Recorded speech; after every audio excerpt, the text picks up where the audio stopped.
Welcome to Late Night Story. When the world goes silent and shadows stretch longer, some stories awaken, whispered only to those still awake. So put on your headphones, turn down the lights, and let me guide you through the quiet hours. If you're listening alone, you're exactly where you need to be. If everyone can leave a comment to let me know where you are listening from in the world, don't forget to subscribe before you drift too far into the dark.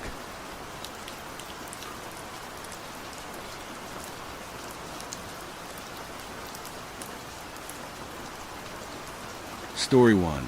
I was hired to create nightmares. This is my last job. It is nice to finally meet you. I lean back in my chair. Usually, my potential clients are too eager or too nervous to go into the details immediately. Not this time. How much does a person feel while they are in them? As much as you feel right now, Mr. Carter. John is fine. Okay, Mr. Carter. And cost. Non-negotiable.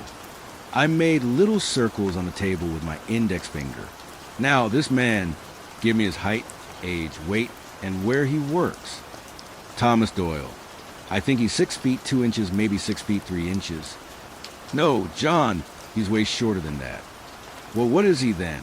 Where does he work? That bar. Yeah, the Duke or King or something. I grimace. Listen to me. We provide the service.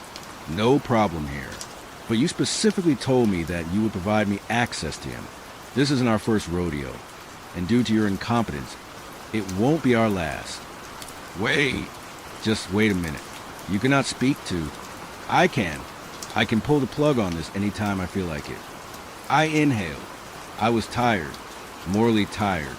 I stretched out my hands as a sign of peace. Listen, we can do this from start to finish. It will cost more, but you have our assurances that we will do this as professionally as we can, in saying that we will need more from you than you're willing to give me right now. This is where the rubber hits the road. I pointed to the headset. Put it on, Mr. Carter. He stared at it blankly. I interrupted the silence. Remember, I said, you'll feel everything, but keep in mind that time moves differently here. 1 second outside equals 15 minutes inside. I handed him the headset. He put it on. The transparent visor buzzed and crackled. His eyes dilated rapidly, and his mouth opened and closed, miming words. I smiled at Mrs. Carter. She was speechless, looking on as her husband's face played out a lifetime of experience in seconds. I kept an eye on the monitors, monitoring their vitals and reactions. After a few moments, you think I am making a mistake? The only mistakes I care about, Miss Carter, are the ones in that headset. If you want a morality lesson, talk to a priest or a philosopher. I actually did not know if she was making a mistake. I leaned over and removed the headset carefully. Mr. Carter jolted forward and inhaled with such severity he began coughing. How long was I out? Only a few moments, but I am sure it felt like hours. I let the silence exist while they stared into space. I was on this beach. It was phenomenal. I tasted salt in the air. I felt the heat. I drank a cocktail. I actually did all that. Do you want to say anything? I asked gently. Mrs. Carter's jaw clenched. I just want him to understand what he did. To feel it. Mr. Carter's voice was hoarse. Make him suffer. I coughed and slid a briefing document across the table. March 5th, 1998. Thomas Doyle was involved in a collision involving you, your wife, and your 2 daughters, Lori and Linda. His defense was that while he was at the bar where he worked, he did not imbibe alcohol and that the fault was on your reckless driving, Mr. Carter. I glanced up at the scorn on Mrs. Carter's face. I considered my words carefully. Would you like to try again? I offered. Maybe. What will his experience be? They looked at each other and nodded in unison. I activated the headset once more. This time, I adjusted parameters slightly, allowing them only 5 seconds of experience. Do you want to say anything? I prompted again. Mrs. Carter's voice trembled. How bad will it be? Worse than what you're thinking right now. I rubbed my eyes, tired, slightly questioning my own sanity. I just wanted to suffer, Mrs. Carter whispered. The punishment you seek isn't in the virtual. This device can prolong the pain, but it can't bring your daughters back. It can't truly make him suffer the way you are. A silence fell between us. Then what's the point? Mrs. Carter finally asked. I don't know. That isn't part of my job, Miss Carter. I placed a headset on her head as it whirled and lit up in different flashing colors. After a moment, I took it off, and she fell to the floor screaming and gasping for air. Jesus Christ, are you alright? Fuck, what happened? What was it? I was choking, but I'm alive. I leaned back in my chair and presented her with the brief. We modeled it after an experience a cave diver had recently. It was in the news. The experience inside the cave would have been an increasingly suffocating nightmare, as darkness closed in around the trap, helpless. Tight, claustrophobic passages would have squeezed the body. Each movement met with resistance and despair. The silence would have been broken only by the faint, haunting echoes of muffled breaths and the distant, relentless drip of water. As oxygen dwindled, panic would have set in. In other words, you are in the dark. You cannot move. You cannot even flinch. You're stuck. Forever. This will be Thomas Doyle's future, if you choose this. She began crying. Mr. Carter shuffled with unease. Maybe we should think this through more. Mrs. Carter lifted her head, tears streaming down his face. I am so sorry, John. With a puzzled look, he was jolted out of his seat. Two men grabbed him from behind, shoving him into a plain white room. I could hear his muffled screams momentarily, and then just a whirl of the headset. Mr. Carter was now experiencing the cave. You chose the lifetime package. Mrs. Carter, are you sure this is what you wanted? She handed me back the folder. The toxicology report indicated he was 4 times over the drinking limit. But not Thomas Doyle. No, not Thomas. She looked into the room at her husband. Only one person was drunk that night. John. Yes, John. I handed her a headset. If you want to be with your daughters, I can make that happen as well.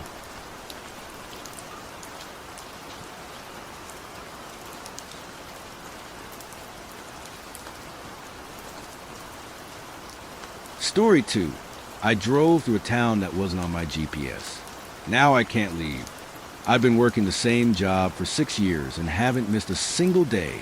Not one. When my boss told me to take 2 weeks off before I burned out completely, I didn't argue. I'd already been a dickyo all my coworkers the last month. I packed my bag that night, threw in the back seat, and left before sunrise. I hadn't taken a real vacation since college. The plan was simple. Drive a few states over, visit my parents, clear my head, and remind myself that life existed outside fluorescent lights and inbox notifications. The first few hours were exactly what I'd hoped for. The sky was a washed-out gray that softened everything. The world smelled like wet grass. I drank gas station coffee that tasted like cardboard and listened to Static Fleck classic rock until I didn't think about work at all. By late afternoon, the highways had narrowed into 2-lane backroads that weaved through farmland and patches of pine. My GPS lost service sometime after noon, but it didn't bother me. I had directions printed out, a full tank, and no schedule. Then I passed a green sign. It was weathered, half swallowed by kazoo, and I almost missed it. The white paint was peeling, but I could still make out the letters that read out the county name. After that, the road curved through the trees for what felt like forever. The canopy grew so thick that sunlight came through in slanted strips, each one pulsing as the car moved beneath it. I rolled the windows down to clear the smell of the engine and felt the air shift. Warm, heavy, still. When the woods finally opened up, I saw it. A small town sat in the valley ahead, quiet and neat as a painting. The houses were all white with green shutters, the lawns perfectly trimmed. A church steeple rose above everything, and a narrow main street led straight to a diner with a silver roof that caught the last of the daylight. At the edge of town stood a sign. The paint was fresh, the wood new. It didn't list a name or population. It only said, "Welcome home." I slowed the car, smiling at how odd it was to find a place this quaint without a single GPS marker. Maybe it was one of those old forgotten stops that used to sit along the main roads before interstates were built. A few people were out, an old man sweeping a porch, a woman watering flowers. They all turned to look as I passed, and though I couldn't see their faces clearly, I could tell they were smiling. The diner was the only place that looked open. A faded neon sign buzzed weakly in the window. I hadn't eaten since breakfast, so I parked out front and went in. A bell jingled above the door, and the smell of coffee and frying oil hit me. The place looked spotless, linoleum floors, booths with red leather cushions, framed photographs of old cars and parades. A woman behind the counter smiled before I could say a word. Afternoon, sugar. Sit wherever you like. Her name tag said EDNA. She looked to be in her 50s, hair curled and pinned, makeup perfect in that old-fashioned way that made her seem almost ageless. I ordered a cheeseburger, fries, and a black coffee. She didn't write anything down, just said, "Coming right up, sweetheart," and vanished through the kitchen doors.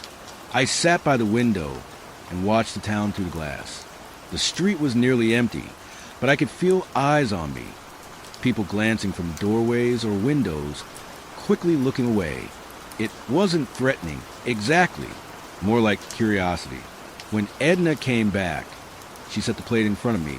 "You're not from around here, are you?" "Just passing through," I said, taking a bite.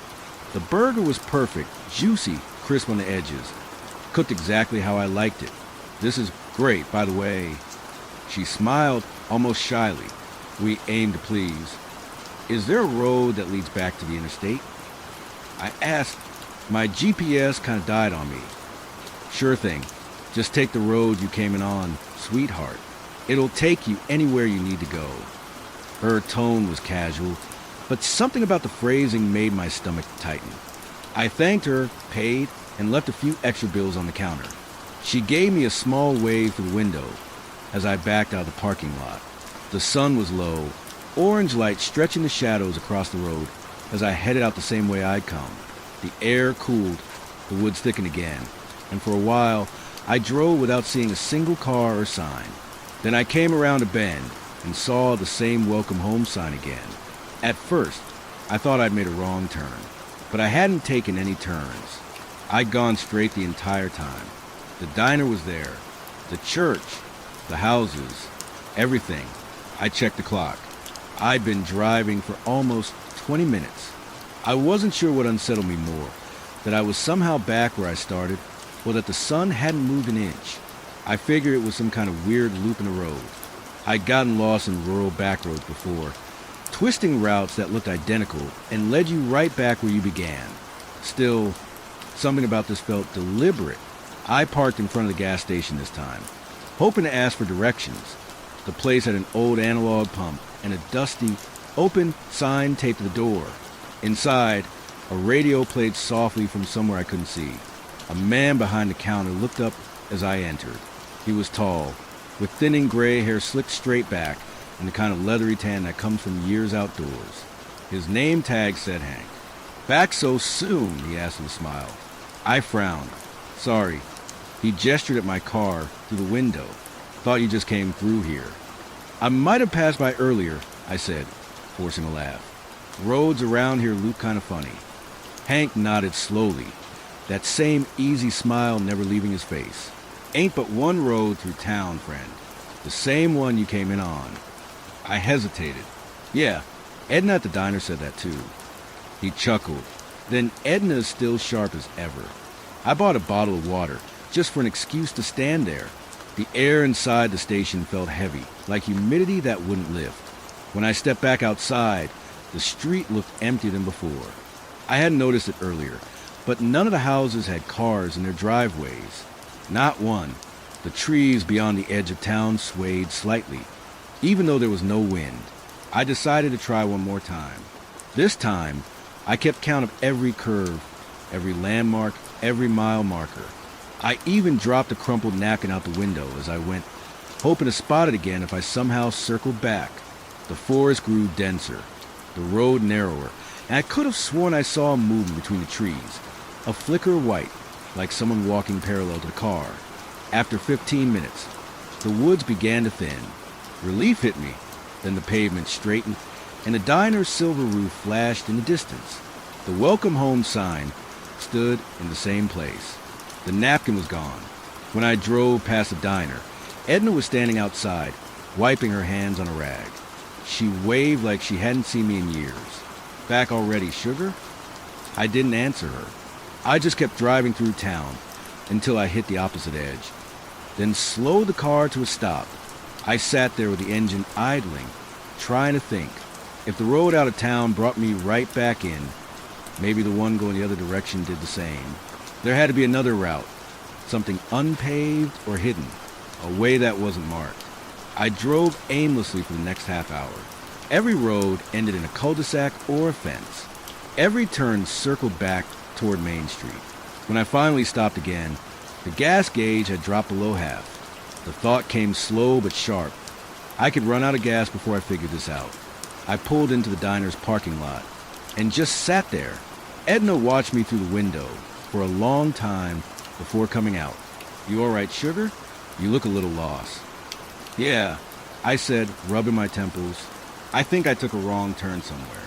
Every road I try brings me back here." Edna nodded slowly. "Well, these roads will do that if you don't pay close attention. Some of them go where you don't mean to." That didn't make any sense. "Is there a map I can borrow? Or maybe someone who can point me toward the interstate?" "Sure," she said. "You talk to the sheriff. His office is just across from the church." She smiled again, too kindly, too calm, and went back inside before I could ask anything else. The sheriff's office was a single-story brick building with a flagpole out front. The flag hung limp in the still air. Inside, the walls were covered in old black and white photos. County fairs, hunting groups, smiling faces from decades ago. A man came out from the back room, wearing a tan uniform and a badge that looked more ornamental than functional. He was big, built like a farmhand, with a heavy mustache and a gentle drawl. "Afternoon," he said. "Heard you were looking for me." I explained what was happening, how I tried leaving, how I kept coming back, how I didn't understand what I was doing wrong. He listened quietly, nodding every so often. When I finished, he smiled like I was a child who'd asked where the sun went at night. "Don't worry yourself," he said. "These roads play tricks sometimes. Folks get turned around. You just follow the main one till it splits by the old barn a few miles up, take the left fork, and you'll be back on the highway before you know it." "Barn?" I asked. "I haven't seen any barn." He chuckled. "You will now. Sometimes it don't show till you know to look for it." Something about that phrasing sent a ripple down my spine. Still, I thanked him and left. When I got back into the car, I saw him standing in the doorway, still smiling, still watching. I drove until dusk. The light through the trees dimmed to a dull bronze, then fell away completely. The road narrowed, dipped, rose again. For a long time, I thought I'd finally broken free. Then the forest opened, and the same welcome home sign glowed in my headlights. I stopped the car right there in the road. My heart was pounding so hard it hurt. The sign looked newer than before. The paint was brighter, the letters sharper, and the church bell was ringing. I don't remember parking. I don't remember deciding to go inside. I just remember standing in the street as the bell stopped and the town went quiet again. The diner lights were off. The gas station was dark, but the church doors were open, spilling a pale glow onto the grass. Inside, candles lined the walls. The air smelled of wax and dust. There were no people, no sound except my shoes on the wooden floorboards. At the front of the chapel was a small wooden podium, and behind it, a painting, Jesus standing with his arms spread, but the face wasn't his. The eyes were black, the mouth wrong, stretched in a way that made me step back without meaning to. I turned and left. When I got outside, the sky had shifted. It wasn't night exactly, but it wasn't dawn either. The clouds looked frozen mid-roll, and everything had that soft gray cast like an old photograph. I decided to find a place to sleep and try again in the morning. The diner sign flickered faintly as I passed. The motel was small, a single row of rooms with green doors. The clerk behind the desk looked up when I came in. "You're the new guest," he said, not even asking my name. We don't get many new faces these days. His smile was the same as everyone else's, warm, fixed, too polite. How much for a night? Don't you worry about that, he said. You can settle up when you leave. The way he said it made my throat go dry. The room was clean but outdated. Rotary phone, floral bedspread. One of those old TVs that took a minute to warm up. When I turned it on, only static played. But beneath the static, I could swear I heard voices whispering. Not words, just sound. I turned it off. At some point, I must have fallen asleep. When I woke up, sunlight was spilling through the curtains. For a brief, blissful second, I thought I'd dreamed everything. Then I stepped outside. The car was parked where I'd left it, but the street looked slightly different. The buildings were all the same, but their colors had faded, as if the whole town had been sitting in the sun too long. When I drove down Main Street, more people were out this time. A man mowing a lawn, 2 kids riding bikes. They all waved cheerfully as I passed. I waved back, then froze. The kids, they were the same ones I'd seen in the photo at the sheriff's office. The same clothes, the same smiles.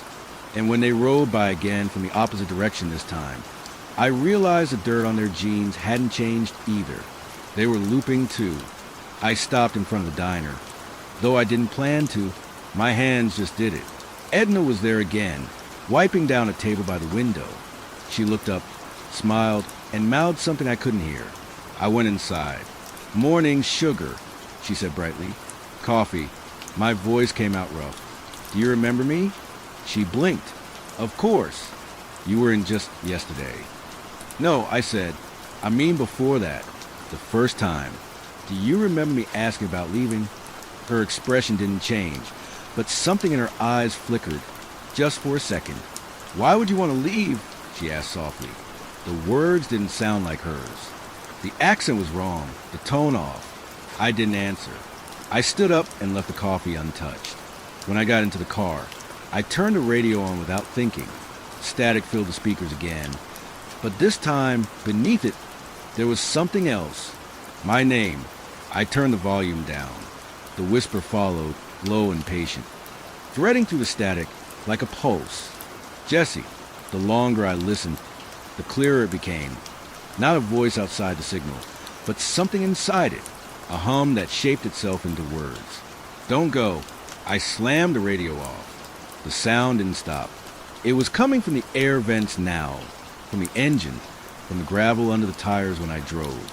Every corner of the town seemed to echo that same faint murmur, as if the voice wasn't the radio at all. It was in the place. I tried leaving one more time that night. I drove faster than I should have, headlights cutting through the dark, trees blurring on either side. My hands shook so badly I could barely keep the car straight. When I broke through the last curve, the welcome home sign came into view again. Only now, the letters were smeared. It would splinter like something had clawed at it. A figure stood beside it. It was the sheriff. His hat was gone, his face gray in high beams. He raised a hand and pointed behind me. When I looked in the rear view mirror, I saw the diner lights on again. Edna was standing in the doorway. I've stopped trying to leave. I don't know how long I've been here. The sun comes and goes, but I can't tell if it's real. The people still wave. They still smile. But I think they're only doing what they've always done. Like they're stuck in a loop that never ends. Every time I talk to someone, they seem to know me a little better. The first day, Edna called me Sugar. Yesterday, she called me Jesse. There's one spot in town that still has service. Right here, behind the church. If I hold the phone at an angle and don't move. I've been trying to post this for hours. If anyone reads this, if anyone knows what this place is, please tell me. I think the town is remembering me now. When I walk past windows, I see my reflection smile before I do. When I drive, the radio whispers home over and over, no matter what station I tune to. And tonight, when I looked at the church painting again, it wasn't Jesus anymore. It was me. I'm tired. I've used up half a tank driving in circles. And the air smells like something sweet and rotting. If this uploads, know that I tried. I really did. I'm just going to sit here until it's over. I don't think anyone ever really leaves this town. Not even if you're just passing by.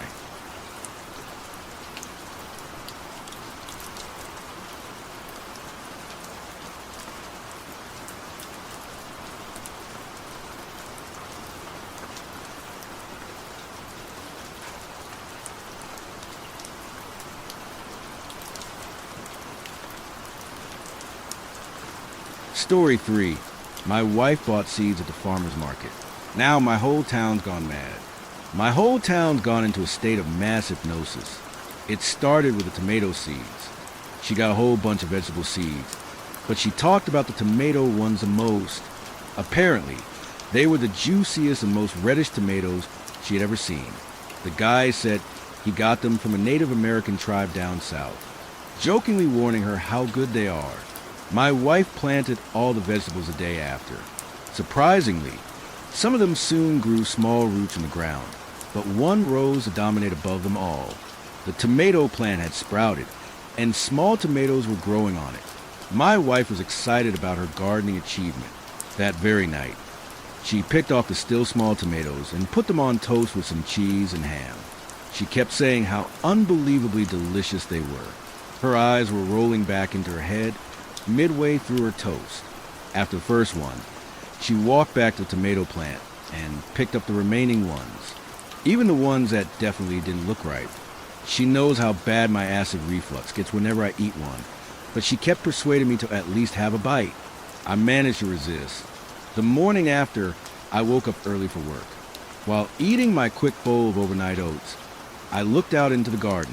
Much to my surprise, the tomato plant had tomatoes growing on it again.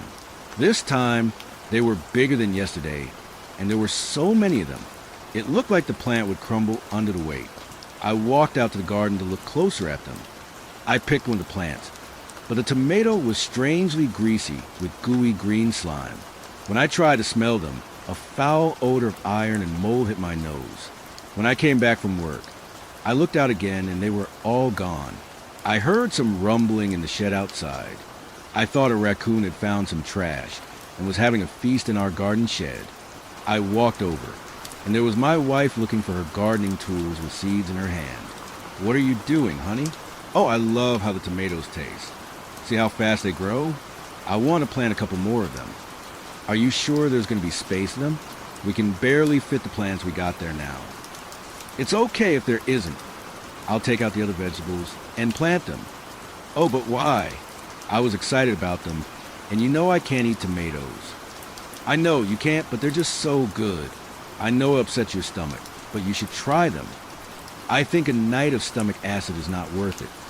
She nodded back, but it looked like what I said went over her head. She started digging through the tools again. I had a good engineering job at a nearby agricultural company, so my wife was able to stay home and take care of the household. She would usually wake up late, around 8 a.m., much later than my usual 6:30 alarm. I got dressed up for work and went down into the kitchen. To my surprise, she was already picking the tomatoes in the garden. All the tomato plants sprouted overnight and were overgrown with tomatoes. They are magical. My wife yelled out from the garden. I just nodded my head and started pouring up some coffee. When I looked back, she was talking to the neighbor and giving him some of the tomatoes from her basket. The basket was already overflowing, but the tomato plants weren't even halfway picked. I yelled out to her that I'd be on my way to work, and she looked up, waved at me, and got back to her picking. Her behavior seemed strange. She would usually at least give me a hug, or even plead with me not to leave the house and stay around for a while. Plus, how did all the plants spring up again? The first one grew really fast, but it still seemed believable. How could a plant grow in only 10 hours and have fruit on it? Most of my concerns went away as I got to work and had to focus on other important things. That day, I had to stay at work longer. Some issues with our conveyor belt came up. I tried calling my wife to let her know I'd be coming late that evening, but she didn't answer. I arrived home at around 8 p.m. hungry as ever, excited about my wife's cooking. When I stayed late at work, she would always prepare a meal I enjoyed to cheer me up. Walking into the kitchen, I saw my wife sitting at our dinner table, eating tomatoes out of a huge basket. The kitchen looked clean and polished with no food in sight. "Hi, honey, how you doing?" I said, and sat at the table. "Good," she replied, barely looking at me, and continuing to munch on her tomatoes. "I tried calling you, saying that I'd be coming late from work, but you didn't answer." "Oh, must have missed it," she replied coldly. "Did you cook anything?" "No, I didn't have time." "What on earth could you be so busy about?" You don't work, I said quietly to myself, not wanting to start an argument. Have some tomatoes if you're hungry, honey, she said, this time looking up at me with a joyful face. You know I can't have any. My reflux would be crazy. But these are so good. I'm sure the tomatoes wouldn't hurt you. They wouldn't do such a thing to you. She now had a big grin on her face, with her pupils dilated and eyes opened unnaturally wide. Never mind. When the first basket was finished, she walked out to the backyard to get some more. To my surprise, the garden already looked way different from the time I left this morning. Not only were all the vegetables gone, but the flowers my wife planted when we first moved were all plucked out. When she came back, I tried talking to her again, asking why she would replace the flowers she loved, but she kept repeating how the tomatoes are so good and that I need to try and understand. All the stress from work had finally piled up and made my eyes feel like two heavy bags. I decided there was no talking to her anymore and retreated upstairs. Looking from my bedroom window, I could see my neighbors, whom my wife had given tomatoes that morning, digging around in their garden. Like magic, the morning after, all the plants my wife planted yesterday were overgrown with tomatoes again. The backyard now looked like a red ball pit. She was already bringing the first basket in when I was making my morning coffee. She sat at the table and started eating them, a nutritious and well-balanced breakfast. I said, try and make a joke, but she flashed an angry look. I took my cup of coffee and walked out into the garden to see what was going on there. Hey, Adam, how you doing? I asked my next-door neighbor, who I could see standing next to the fence, eating one of the juicy red tomatoes. Oh, I'm doing great, Steve. The tomatoes your wife gave us are unbelievable. We planted them yesterday, and they have grown overnight.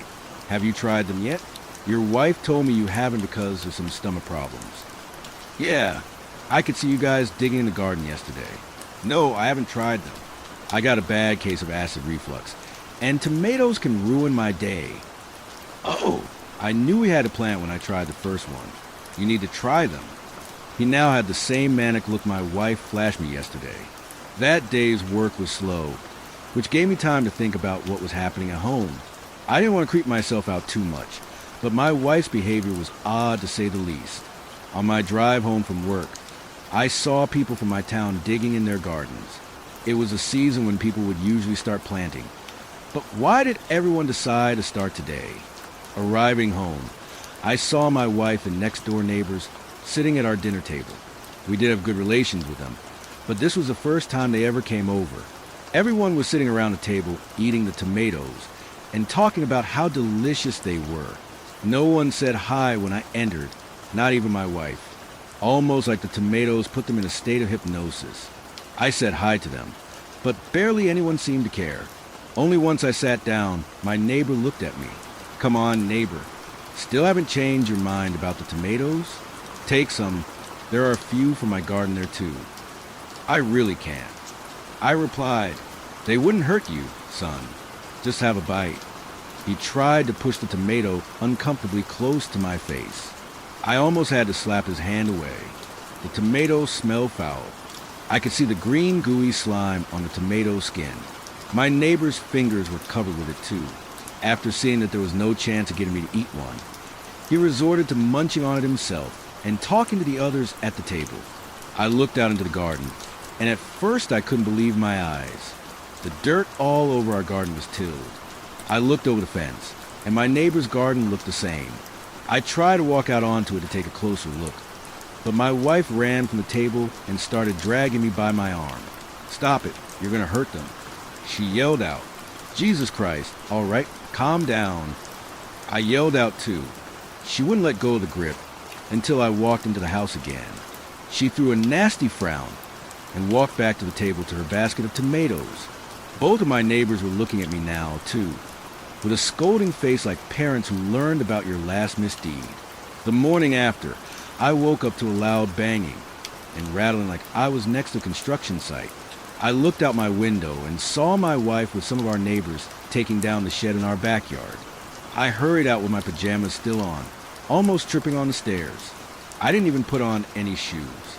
Ran out into the garden and started screaming at everyone to tell me what the hell was going on. We're making room for tomatoes. There's nowhere else to plant them. She smiled and looked back at me with a very peaceful expression, like what she said made complete sense. What do you mean, make room for the tomatoes? The garden is filled with them.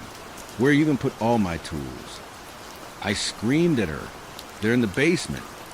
She wasn't smiling anymore. I ran in front of them, waving my hands above my head, saying they needed to stop and get going. Their looks turned from concern to anger. One of the neighbors, Jack, dropped his claw hammer, walked up to me, pushed me, and told me to get lost. I couldn't believe it at first. I stood there for a second with a bewildered look on my face. Then they all dropped their tools and, in almost magical unison, started pushing me and telling me to get away, and that I don't understand. My wife joined them, too. At that point, I retreated into the house. I was panting, my whole body was shaking, and sweat started forming on my lower back. I called in sick to work and sat at the dinner table for a while. I had no idea how much time had passed by, and my mind filtered out all the outside noise. When my emotions finally calmed down and I came to, they were still working on the shed outside. I ran back into the bedroom dressed and walked out to ask someone for help. But to my dismay, everywhere I looked, people were in their gardens digging up dirt with a basket of tomatoes next to them. This happened 4 days ago. I have not been to work since. Over the weekend, I tried to go to the farmer's market, but the guy was not there anymore. No matter how hard I looked, he was nowhere to be found. People in my town have completely dug up their gardens to plant the tomato plants. The ones who don't have space anymore have resorted to the same plan my wife had, slowly taking down sheds, patios, fences, fire pits, and all other things taking up space in their yards. I thought about calling the police, but what was I going to say to them? That some group of avid tomato lovers is tearing up their backyards. Reporting the assault is also not an option. I have no witnesses. They probably turn it against me. When they don't work, they all gather at our house, eat tomatoes, and whisper. Nothing else. Just whispering and eating the tomatoes. I sometimes listen to them whisper the same phrase over and over. They're so delicious. Whenever I walk down, they all look at me in unison. Their gaze follows my every move like a shadow. Edit. I can hear them outside the door now. The room is full of the smell of rotten iron. They're chanting. It's time to try the tomatoes.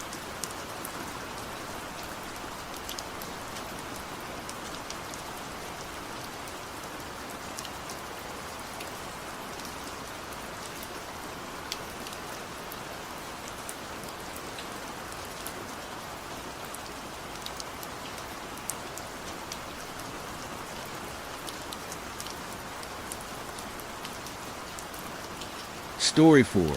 My mother intentionally swapped bodies with my wife, and it took me far too many months to notice.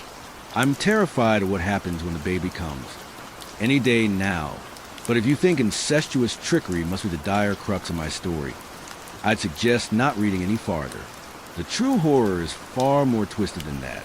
As for how things got this far, I was rather glacial on the uptake. Simple as that. For some backstory, I never knew my father. My mother reared me alone, and she was kind, or no less than fair, at any rate. I suffered no abuse as a child, which may surprise you, but that isn't to say I had a conventional upbringing. Mum enjoyed, shall we say, an offbeat hobby. As far as I'm aware, my friends' mothers weren't prone to disappearing into the woods at night and returning outfitted with mud, leaves, and sometimes sheer strips of bark atop her pajamas. My mother and I grew up around Pendle, and she was deeply fascinated by the witch trials of 1612. Fascinated isn't the right word. Even, she was obsessed, and unhealthily so. In fact, the only time my otherwise kind mother ever slightly troubled me was during a conversation about the witches, the one which she would often correct. There was only ever one. Now, my mom didn't raise a hand to me that day when I showed disinterest in the Pendle witch. Didn't even raise her voice. Rather, what haunted me were the words she chose. "You're not hungry enough, Liam." She sounded disappointed. I settled myself by thinking, Mom only wants to follow in her footsteps. Figuratively and literally, I suppose. because shortly thereafter she started trying to coax me into accompanying her on those midnight strolls into the forest.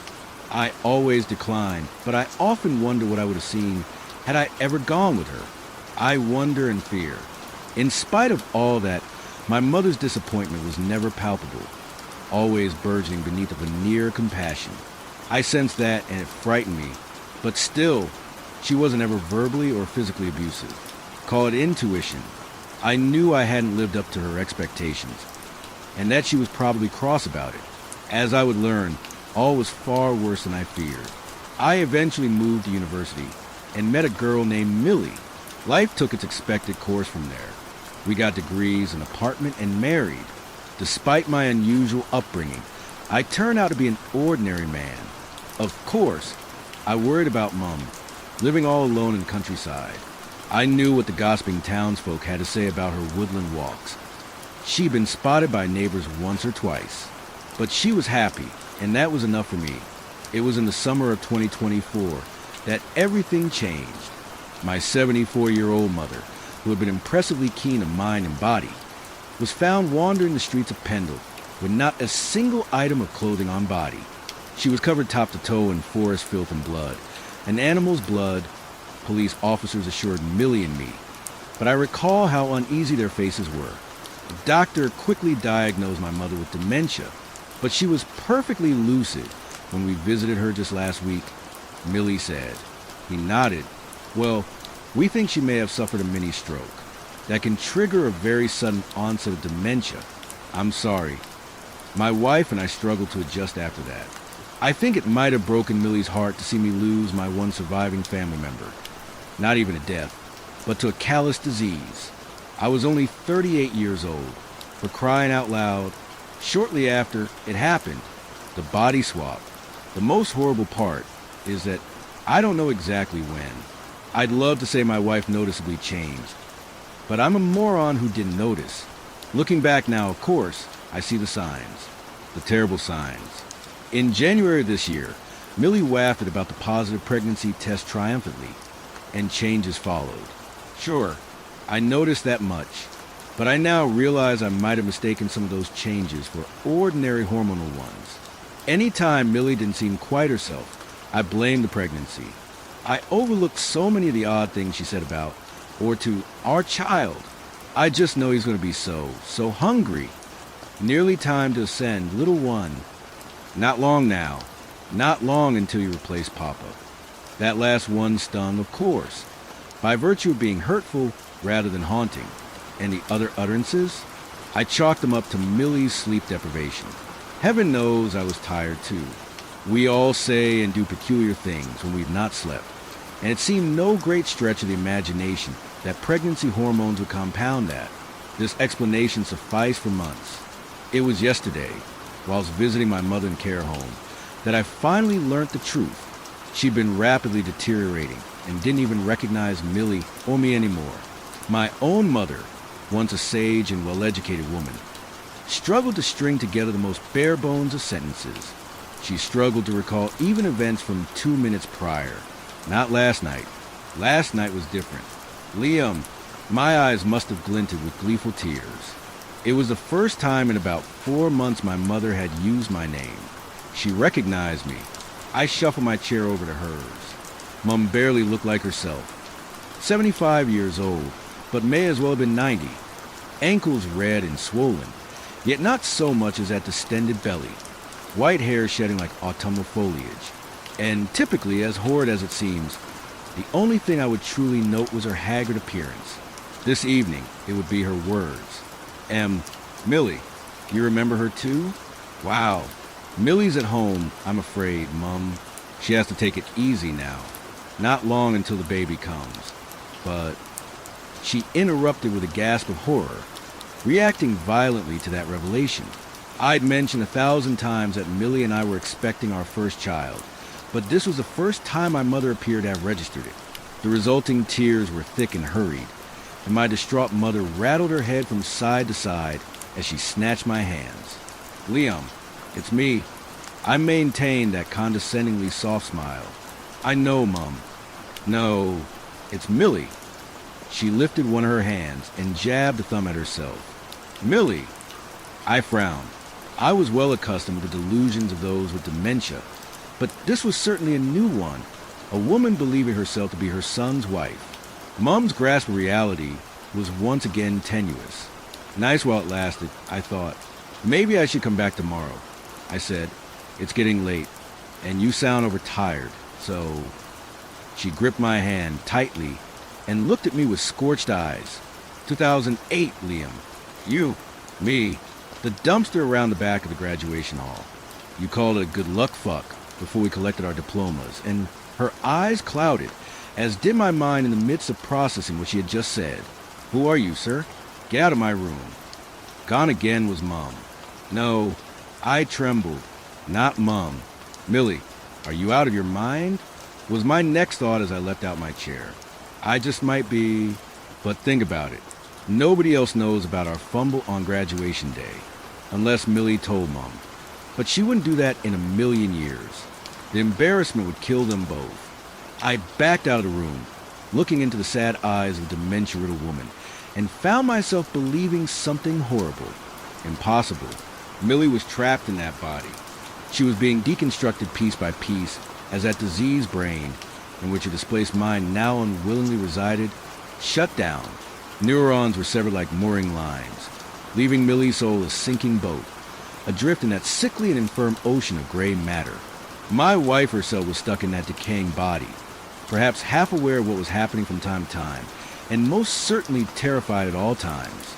There were other explanations, but I just knew I was staring at Millie. Much as I had always known something was amiss during my childhood, my adulthood, and the pregnancy, as I drove home, needle on the gauge curving far past the speed limit.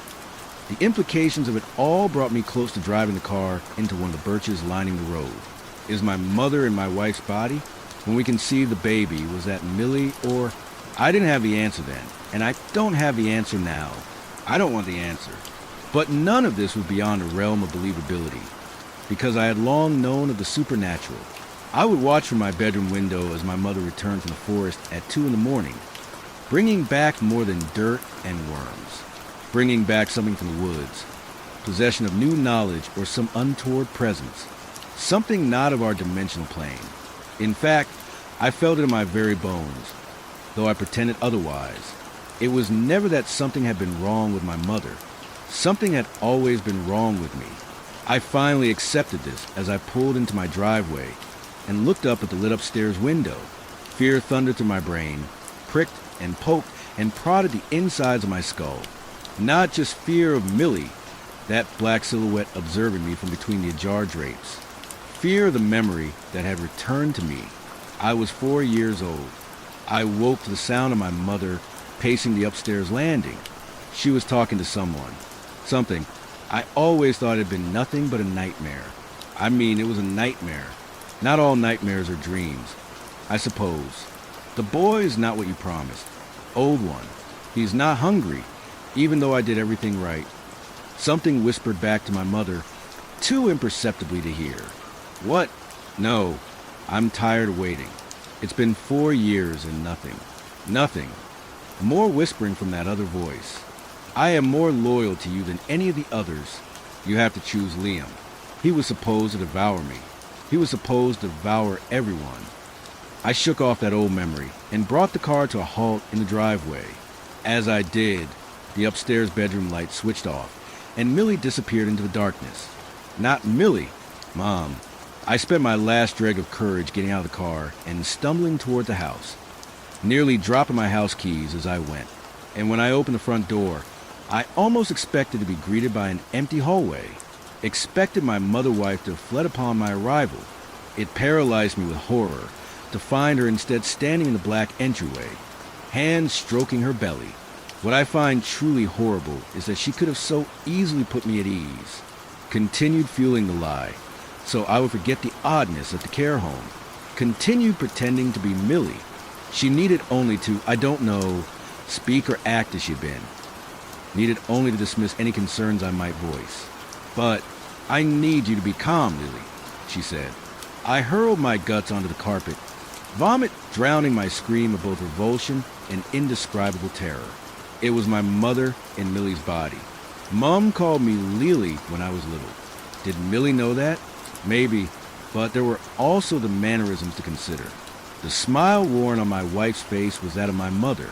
Besides, there was no world in which my dementia-addled mother and my loving wife would concoct a practical joke such as this. When little Liam Jr. enters the world, this will all be over. My mother said as she took strides towards me, "Isn't that what you want, son? Aren't you tired of living a half-life?" I tried to get out words, but my brain was out of operation, and my feet were much the same, as I managed only to stagger back out the doorway and down the front path, pursued by my mother and my wife's skin. As she stepped into the streetlight, which bathed our front lawn and path, I was overcome by a deeper dread, whatever my mother had done to herself. Transferring souls from one body to another had made her less than human. I saw it in her eyes, felt it in her voice. The true terror was whatever the old one had made of her, or unmade. I whimpered as her flesh rippled, as did the bulge of her stomach through the thin top she wore. "Were you?" I wanted to ask, but I remained too horrified to speak. That thing was closing the gap between us hurriedly. Walking with great pace as I floundered and stumbled backwards. "You don't want to send, do you?" she asked, extending a hand towards my chest. With the lightest of shoves, yet abnormal might, my mother-wife toppled me. My head and hands struck the paving slabs, grazing my skin and leaving bloody streaks across my flesh.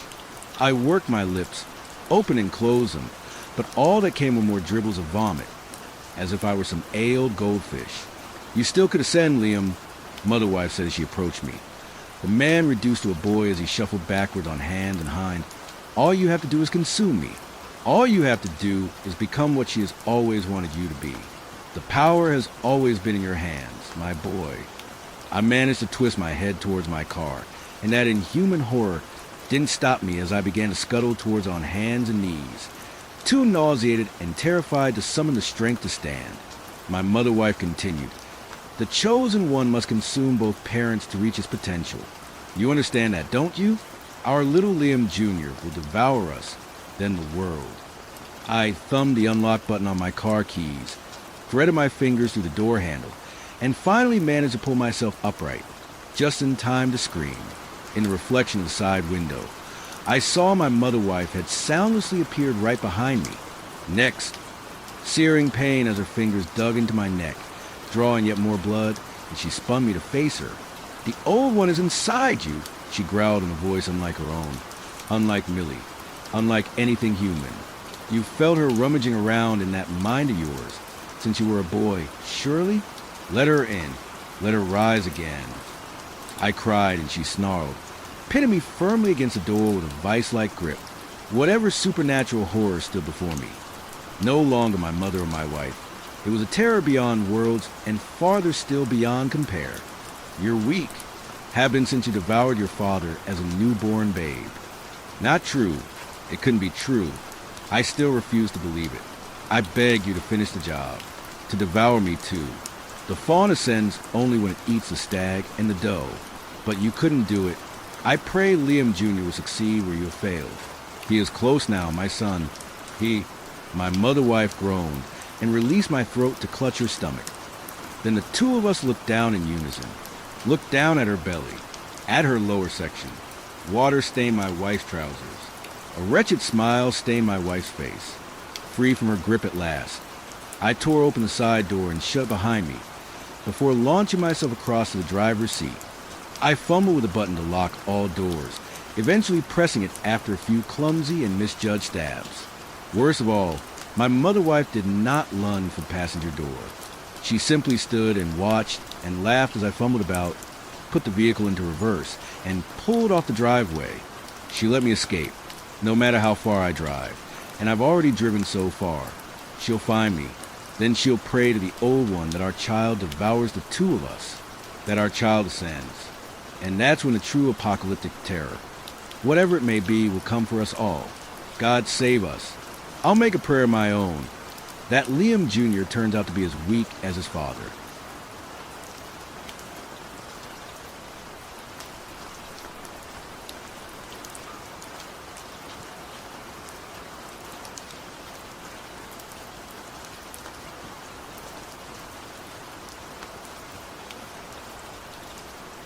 Story 5. I went jet skiing with crocodiles.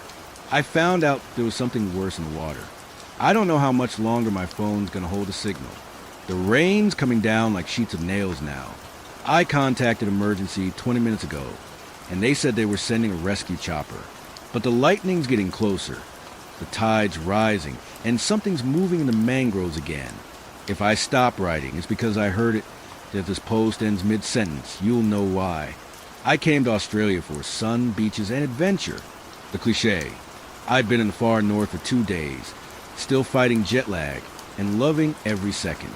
My hostel roommate told me about this croc jet safari. Said it was the wildest thrill ride up north. Like NASCAR on water, he joked. I signed up that morning. We met at the boat ramp under gray skies.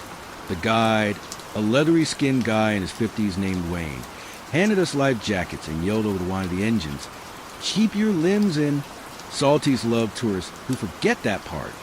Everyone laughed, but I didn't. We sped out across the estuary. 4 of us on separate jet skis, Wayne leading. The water was brown and thick, full of debris from last night's storm. The mangroves loomed ahead, green and ghostly. The air felt heavy, charged. I swear, even before it happened, the birds had gone silent. Asterisk, asterisk, asterisk, asterisk, asterisk. It started with a bump, small at first, like hitting driftwood. Then a harder slam from underneath that nearly launched me off the seat. Wayne cut his engine and turned, shouting something I couldn't hear over the wind. Then it came again. Something huge rammed the ski broadside. The handlebars cracked against my ribs. I hit the water hard, the world spinning brown and red. I remember surfacing, spitting salt and mud, and seeing the others' jet skis whipping circles, their engines screaming. Wayne pointed behind me, his face white. "Move!" I didn't see it right away, not until the water rose behind me, slow and deliberate, like a submarine surfacing. The back of it broke the water first, ridge, black, and slick with algae. Then the head. Dear God, the head. Its snout alone was longer than the jet ski, teeth like gravestones. Wayne fired up his engine and tore toward me, yelling to grab on. But before I could, the croc's tail hit the water with a sound like thunder, flipping the ski onto its side. Wayne disappeared. I kicked, hard. Panic turned my limbs mechanical. I swam toward the mangroves, each stroke cutting through oily water. My life jacket tangled on something below, a root or a rope or a goddamn hand. I'll never know, and I ripped it off. When I reached the trees, I pulled myself up onto the roots, chest heaving, mud and leeches sticking to my skin. The rain began again, and then the lightning came. Asterisk, asterisk, asterisk, asterisk, asterisk. For a while, I told myself it was gone, that maybe it didn't care. I crouched there, gripping the trunk of a half-submerged tree, listening to the rain hiss on the water. But the mangroves moved differently. The still pools rippled, not with wind, but with weight. Something brushed the roots beneath me. Slow, sliding, I climbed higher, the bark slick under my hands. A dark shape circled below, vanishing and reappearing between the trunks. It didn't need to hurry. The storm cracked overhead, so loud it rattled my bones. In that flash of white light, I saw it. Asterisk, asterisk, asterisk, asterisk, asterisk.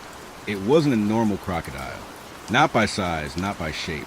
Its eyes glowed a sickly amber in the lightning, set too far apart, almost on the sides of its skull. The body was bloated, scaled like burnt armor, scarred with old wounds that didn't look healed so much as grown over. The tail was thick as a car, the ridges splitting like old leather with every movement. It exhaled. I could hear it over the thunder. Wet, wheezing breaths that fogged the rain around its nostrils. Then it sank again, silent as a nightmare sliding back under your bed. I stayed in that tree for what felt like hours. I texted emergency. My GPS barely worked, but I dropped the pin anyway. They told me to stay put, that a rescue crew was launching once the lightning cleared. I kept the screen dim, my hand shaking so hard I could barely type. I thought maybe if I stayed still enough, it'd lose interest. But predators like that don't lose interest. They wait. Asterisk, asterisk, asterisk, asterisk, asterisk. The rain turned from a downpour into a deluge. I could barely see the water below me, just shifting black between flashes. I kept trying to spot the others' jet skis. Maybe one of them made it, but the estuary looked deserted, except for the endless maze of trees. Every time lightning flared, I saw something new in the water, ripples where there shouldn't be any, a shape that didn't match the current.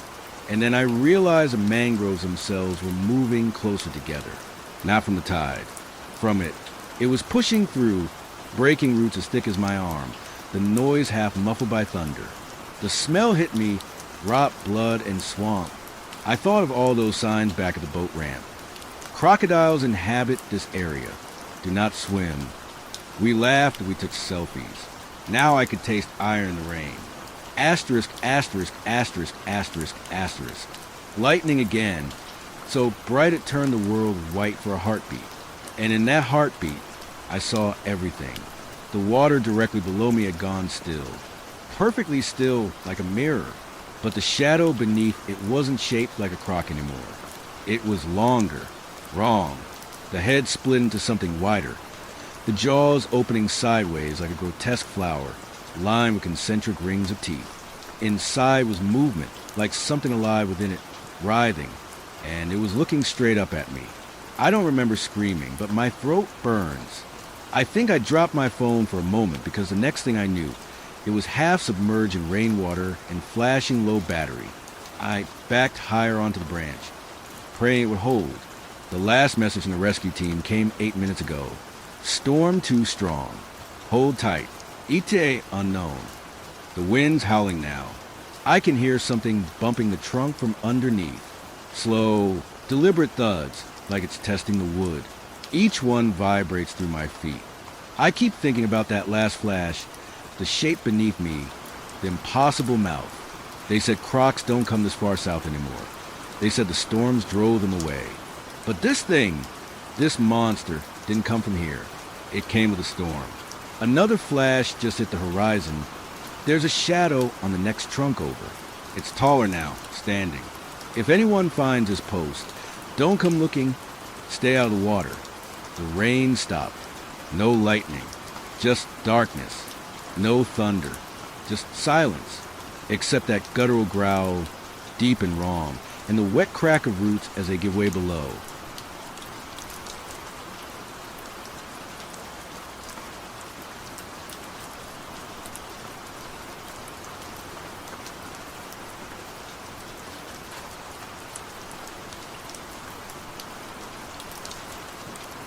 Story 6. I thought my friend just had the flu. I was wrong.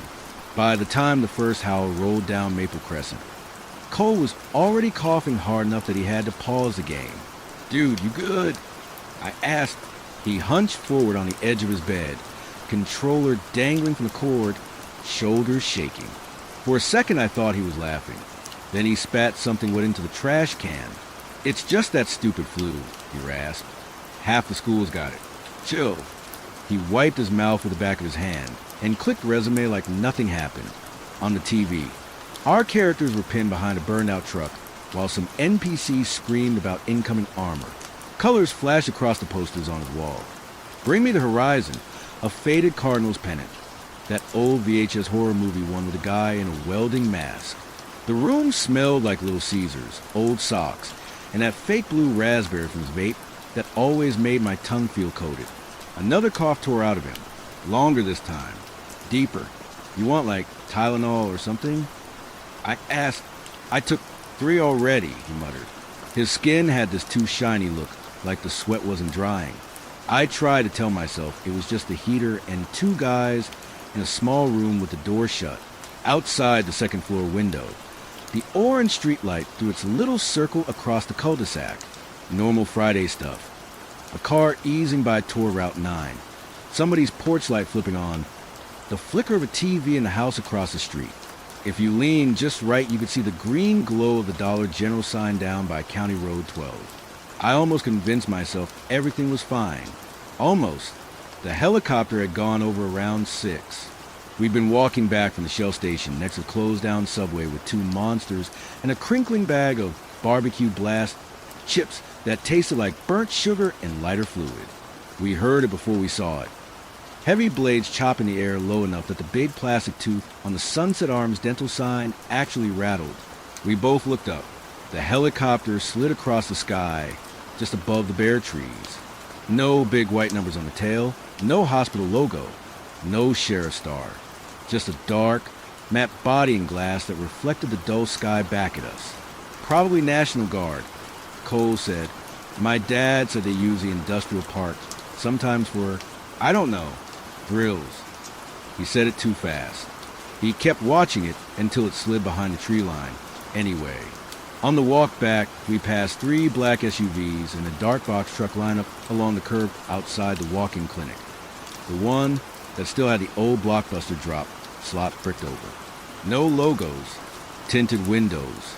I didn't see plates on 2 of them, but I wasn't trying that hard to look. The waiting room was full. People were lined out the door on the buzzing Maple Family Care sign. A kid in a Paw Patrol hoodie sat on the curb, coughing into his sleeves. A teenage girl in scrubs leaned on the brick.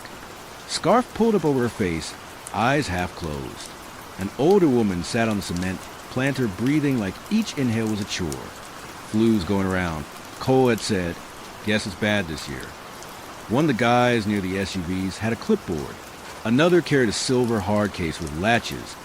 The kind you see in movies when someone opens it and there's a glowing vial or a bomb or something that ends a world inside. When we walked past, he shifted so the case was turned away from us. No one smiled. No one said hi. They watched us like we were walking through someone else's crime scene. Maybe the president's getting his flu shot here. I joked. It sounded dumb as soon as it left my mouth. Cole huffed, but it wasn't a real laugh. We kept going. Now it was almost midnight, and we were back in his room, acting like none of that mattered. Outside, something howled again. This time the sound rolled all the way down Maple Crescent from the direction of the ball fields. It wasn't a dog. I've lived here my whole life. I know what the neighbor's German Shepherd sounds like when it goes nuts at the mailman, and I know the yappy terrier 2 houses down, and a half-feral mutt that sometimes runs along the chain-link fence. This wasn't that. It was deeper and too wide. Somehow, it felt like it came in under the walls and pressed into my chest. We both stopped moving. Controller slack in our hands. You heard that, right? I said, probably that coyote that keeps getting into our trash. Cole said, eyes already drifting toward the window. I've never heard a coyote sound like that. He unpaused the game on autopilot. Our characters immediately got lit up and died. His phone buzzed on the nightstand. He picked it up, squinted at the screen, and swore under his breath. What? I asked Mom. She says Dad's not coming home tonight. Plant's got some incident. He's covering the line. He dropped the phone, and it bounced on the comforter. She always freaks out. Last year, a guy dropped a wrench, and she acted like it was Chernobyl. How's she freaking out if she's sending emojis? I said, you've met her, he said, but there wasn't much energy in it. I had. She was the type to keep a Rubbermaid tub of canned goods in the garage just in case, and lecture you about staying hydrated. I used to think it was annoying.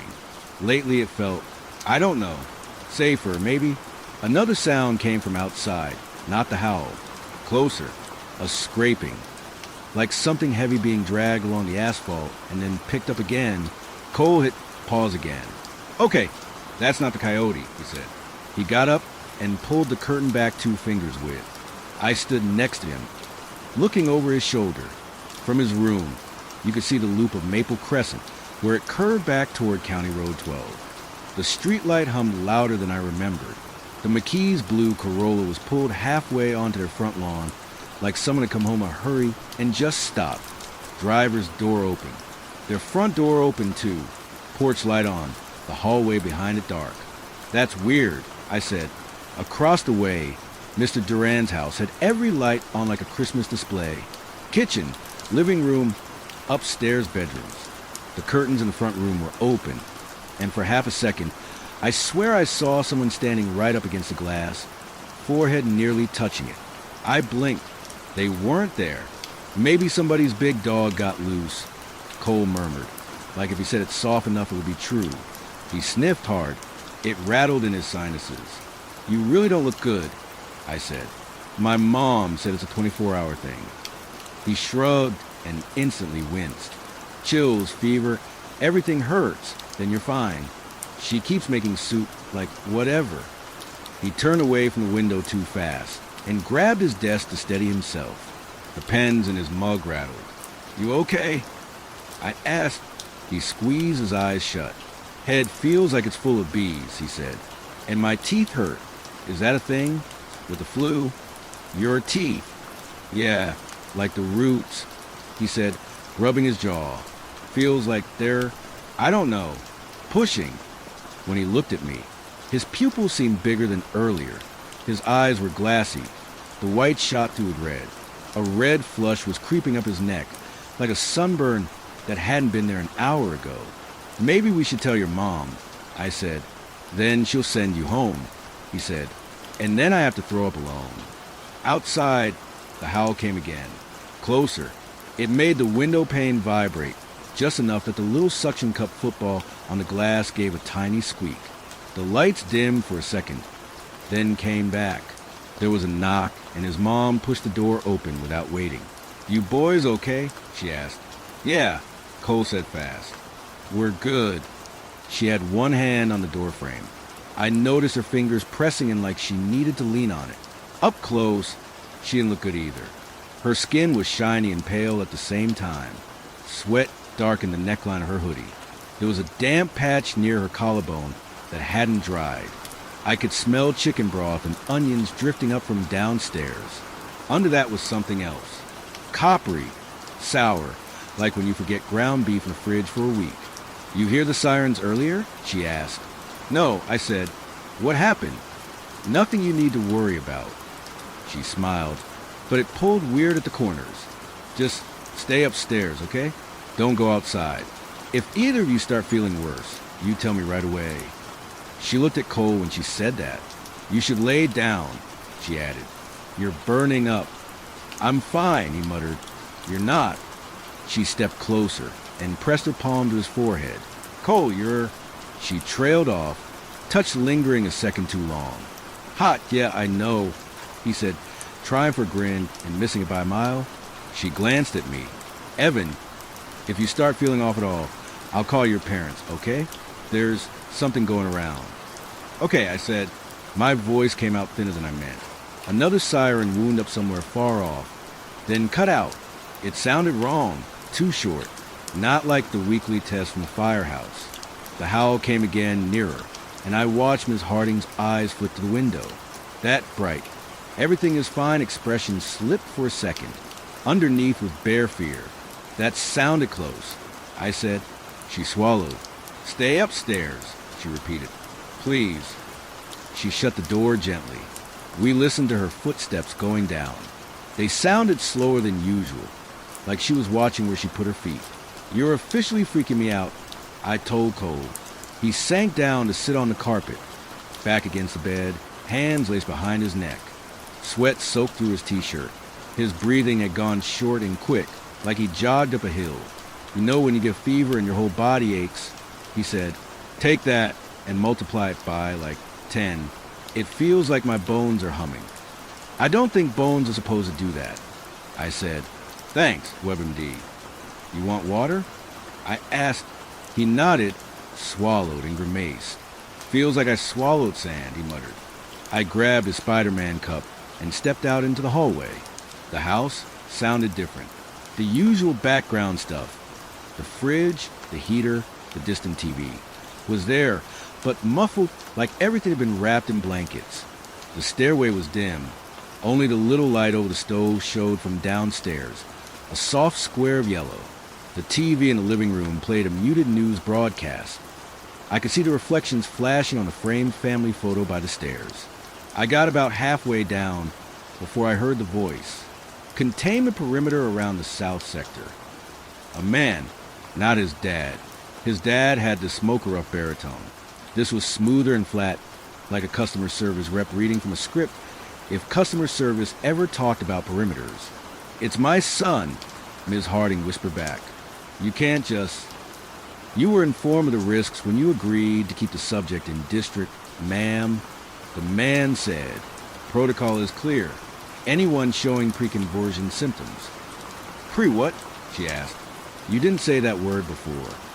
Fever, chills, myalgia, photophobia, aggression. We've covered this.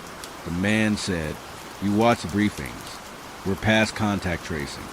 We're at mitigation. For your safety and theirs, stay inside and wait for pickup. You didn't say it would be like this, she said. Her voice cracked on this. You were given the stipend, he said. You signed the NDA. We're doing our part. Do yours. There was a scrape, like her chair moved. He's just a kid. So were the others. The helicopter thundered over the house again then, closer than before, making the hanging light over the dining table sway. A white beam washed across the ceiling. I ducked back up a step into the shadow of the wall without even thinking about it. The man's tone sharpened. They're here, he said. Stay away from the windows. Do not open the door for anyone who isn't wearing a respirator. And whatever you hear out there, do not let him outside. The back door opened for a second. Cold air slipped through the house. I felt it reach all the way up the stairwell and brush my bare toes. Then the door closed. I stayed there long enough to hear his footsteps fade and the quiet, shaky sound of Ms. Harding trying not to cry. Then I backed up the stairs, skipping the squeaky one on autopilot, and went back to Cole's room without the water. He'd slid off the bed and was half curled on the floor, forehead pressed to the carpet like he was trying to cool off. You look worse, I said, because I'm a genius. He barked out a laugh that turned into a cough halfway through. Thanks. Sweat had plastered his hair to his forehead. The skin around his eyes had gone faintly purple. I could see his pulse pounding in his throat. Everything hurts, he said. My jaw, my back, I don't know, inside my elbows. Who even has muscles there? You need a doctor, I said. Clinic's full. Mom said they turn people away. He swallowed and winced. She said, we're at capacity, like we're a hotel. We both sat quiet for a second. The word turn that I'd heard downstairs sat in my head like a small stone. Before I could say anything else, another howl fractured the night. It sounded closer, almost on top of us. The heater clicked off. The silence afterward felt thick. Then something scraped along the siding. We both heard it. Slow, deliberate. Claws, nails, something pulling down from the eaves toward the window. Cole's breathing shifted into quick, shallow gasps. Get away from there, he hissed. I moved back from the glass. The scraping stopped. The quiet that followed lasted too long. Every second without a sound made my heartbeat seem louder. Then something slammed into window. The glass bowed inward with a heavy thud. The curtain puffed into room, pressed by a mass on the other side. A growl vibrated through the wall, low and wet. It felt like someone humming against my bones. Jesus, I whispered. The sound changed. Snuffling. Heavy breath smeared across the glass. The curtain darkened in spots where warm moisture hit it. Claws tapped along the frame. Cole scrambled backward, heels slipping on the carpet until his back hit the closet door. His fingers dug into the drywall. Little crescents of white dust dropped to the baseboard. Don't move. I mouthed like that would help. We stayed there until my legs started to shake. Then, somewhere farther down Maple, a gunshot cracked the night. The thing at the window went still. Another shot, then a third. Short, controlled bursts. Someone shouted, not words I could make out, just a command tone. The weight pulled away from the glass. Scraping tracked back up the siding, then across, then nothing. I only realized I'd been holding my breath when my vision narrowed and my ears rang. I dropped onto bed. What the hell was that? I whispered. Cole lifted his head. His pupils were blown wide, almost swallowing the brown. Tiny flecks of gold swam near the edges, catching the weak light from his desk lamp. My skin feels wrong, he whispered, like it doesn't fit right. He shoved his hand under his shirt and raked it across his chest. Red, welts rose up immediately. I grabbed his wrists. Stop, I said. It itches, he snarled. The sound wasn't completely his. It came from somewhere lower, like something else was using his vocal cords. "You're sick?" I said. "You got whatever this flu is." "That's it." He stared at my hand on his wrist, like he was trying to remember what he was supposed to do with it. His jaw flexed. For a heartbeat. I thought he was going to lean forward and bite. Then he sagged, shoulders dropping. "Sorry," he whispered. I don't know what I'm doing." Downstairs, the TV suddenly blared the shrill tone of an emergency alert. The noise drilled up through the vents into his room. The flat voice that followed was too muffled to make out completely. But the pattern was familiar. This is not a test. Cole let out a laugh that sounded more like a sob. "We're so screwed," he said. Another cough hit him, full body. He turned his head out of habit, but a warm mist hit my forearm. When I wiped it on my jeans, it left a smudge that was more brown-red than pink. "Cole," I said, "you're coughing up blood." He glanced at the trash can. The inside was streaked dark, slow drips working their way down. "Guess I should have gotten a flu shot at Walgreens," he tried. It just sat there between us. Outside, more gunshots. A deeper roar, like something big and furious. The helicopter passed overhead again, lower. The whole house shook. Dust sifted down from the corner crack. The rotor wash made the window rattle in its frame. Voices blared through a loudspeaker now. "Remain inside your homes. Do not attempt to leave the area. This is a temporary quarantine." Cole snorted. "Yeah, temporary. Sure." We sat there, listening to our own breathing in the distant chaos, until the scraping came again. Not outside, in the hallway. I stood up so fast spots flashed in front of my eyes. The door was closed. The strip of light underneath had a dark break in it, like something was blocking part of it. Scrape, then a little bump against the wall. "Mom!" Cole called. "You okay?" Silence. "Stay here," I said. He grabbed my ankle, fingers burning hot through my sock. "Don't open the door," he said. "Seriously, I'm just going to look," I said. That's what dumb people say in horror movies right before they... "This isn't a movie," I said, which didn't help my case. My hand shook on the doorknob. I turned a fraction of an inch, just enough to widen the gap at the bottom. Something sniffed on the other side. Right there, inches away. Warm, wet breath puffed under the door. The smell hit me immediately. Copper, wet fur, and rot, like roadkill left under a heat lamp. I let go of the knob, so fast it snapped back. "Okay," I whispered. "We're staying in here." The tapping moved away from the door, toward the hall. Each step making the older boards creak in that specific way I knew from years of avoiding them when sneaking late-night snacks. A door latch clicked open. "Tom." Ms. Harding's voice floated down the hall, thin and uncertain. "Is that you?" What answered was a wet, eager rumble. Then she screamed. It was short, cut off like someone hit pause on her life. Something heavy slammed into the wall. The impact made the posters in Cole's room jump. Thud, drag, thud, drag. The sound of weight being pulled over old wood. "Don't tell me," Cole whispered. "Don't tell me what that is." I didn't. There were other sounds after that. Tearing, a crack like a branch snapping. Wet crunches that went on too long. The noises went on and on. At some point the emergency alert downstairs stopped. The helicopter noise moved farther away for a minute, then closer again, somewhere in the neighborhood. A car alarm started wailing, and then choked out. Eventually, the sounds in the hallway went quiet. At some point in there, Cole stopped shaking. When I looked at him, he was sitting up against the closet, breathing slow, eyes unfocused. "I think it's in my head," he said.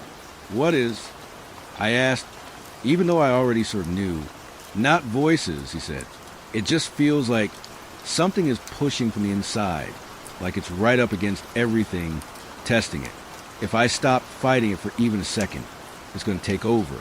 It feels like there's something just pressed up inside my skin, waiting for me to open the door." We both looked at his hands. His nails were noticeably longer now. The tips had gone thicker, darker, almost a dirty gray. The skin over his knuckles was red and stretched tight. "I'm going to throw up," I said. "Get in line," he muttered. We sat there a minute more, both listening to the silence in the hall. Finally, I said, "We can't stay here." He looked up at me. "You just said, 'In here,'" I said, gesturing at the room. "Whatever that is out there. It was just at your door. If it comes back," I glanced at the window. "We go out. Roof, then down. Backyard." He closed his eyes. "I can barely stand up," he said. "I'll help," I said. "I'm not leaving you." He let his head thump back against the wall once. "This is such a bad idea," he muttered. "Yeah," I said, so is waiting to be dessert. That at least got half a sound that might have been a laugh. We moved slow. I got the window up. Cold air spilled in, smelling like smoke, wet leaves, and metal.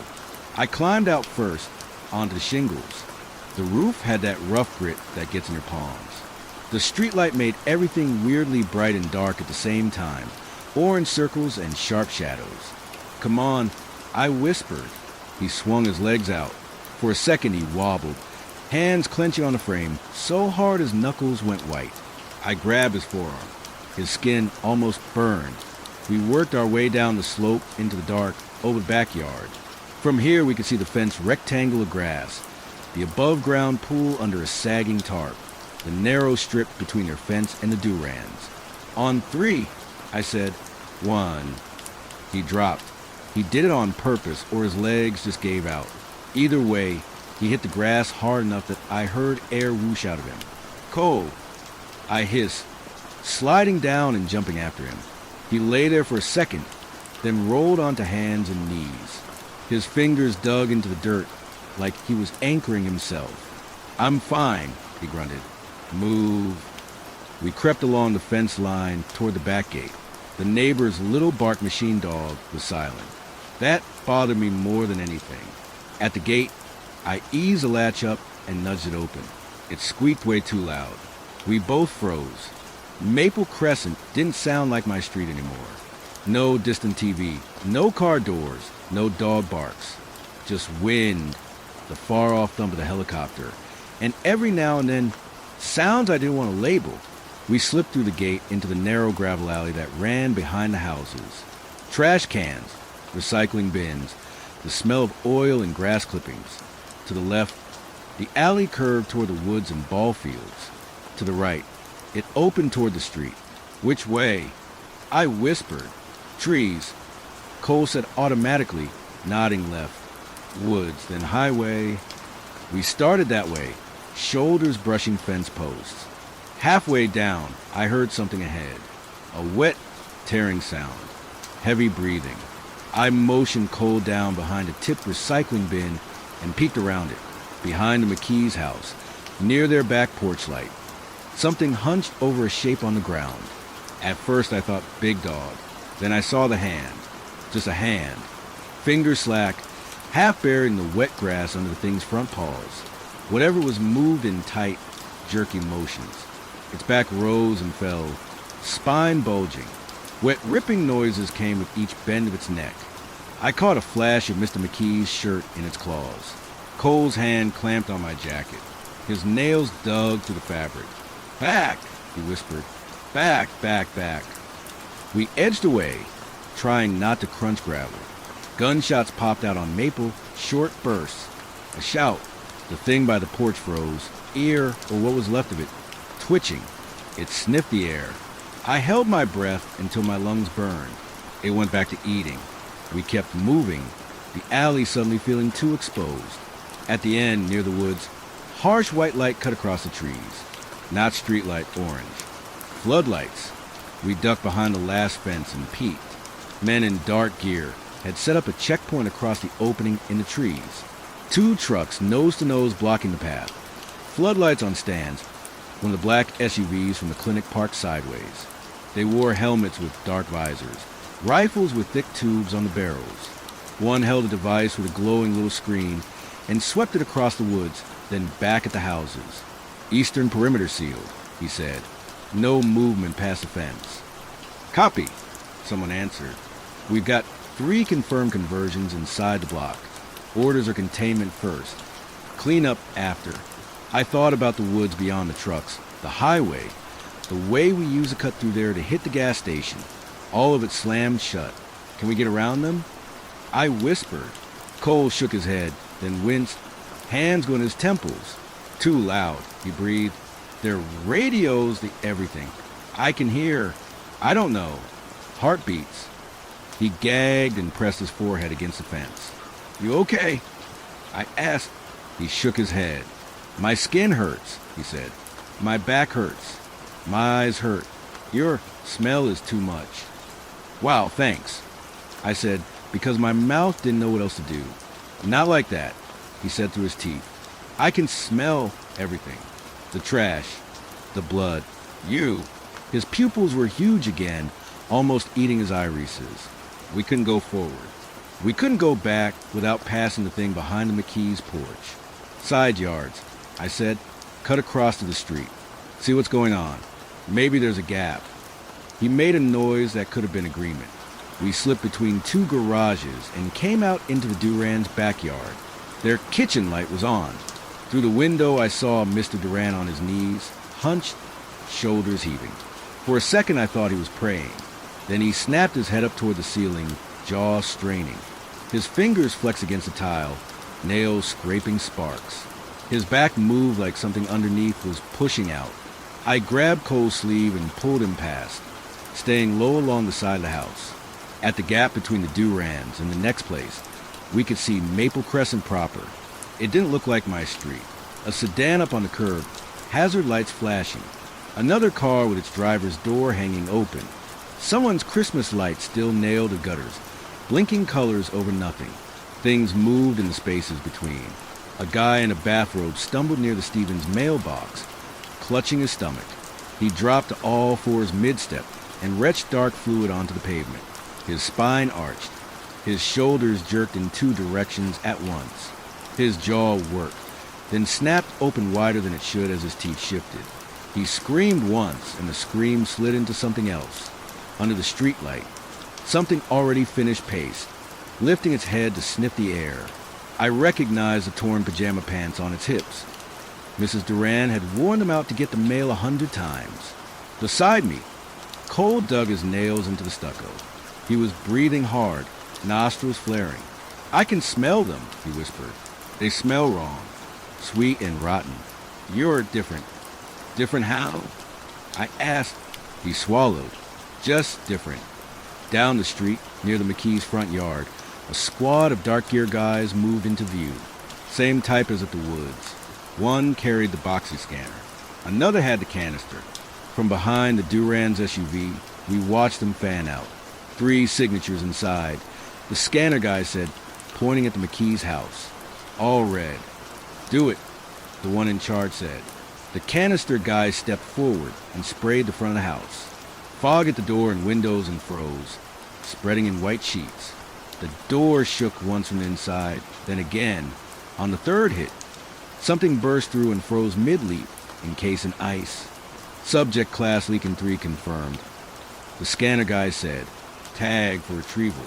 We were close enough to see him slap a round device onto its side. It blinked green. We have to move, I whispered. If they sweep this way, they'll see us, Cole finished. We slid along the Duran's SUV, using it as cover.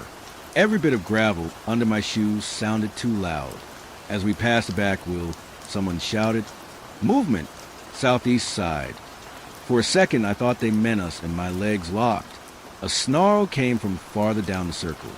Something crashed through a side fence by the Culpepper's yard. Half the squad pivoted toward the new sound. Go! I hissed, pushing Cole toward his front yard. We cut across the strip of grass between the Duran's place and his. Up close, his house looked wrong. Front door closed, but faint smears on the handle. Living room blinds crooked. Porch light flickering. A low sound rumbled from inside. We're not going in the front, I said. He nodded quickly. Garage, he said. Side door. We skirted the porch and ducked down the side of the house, back into shadow. The side garage door was locked, but it was a cheap kind. I'd watched Cole kick it open once when he'd forgotten his key. Think you can?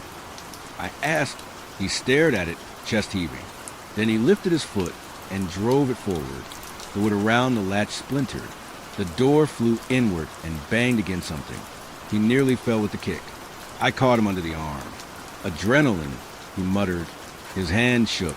Inside, the garage smelled like oil, old grass, and that same sour metallic hanging in the air. We squeezed through, past his dad's red toolbox and bikes, and up the 3 steps into the mudroom. From there, we could go straight into the kitchen or up the narrow stairs to the hallway near his room. We both listened. Something moved upstairs. A dragging step. A wet sound. We looked at each other. Roof, I said. The mudroom ceiling had an access hatch.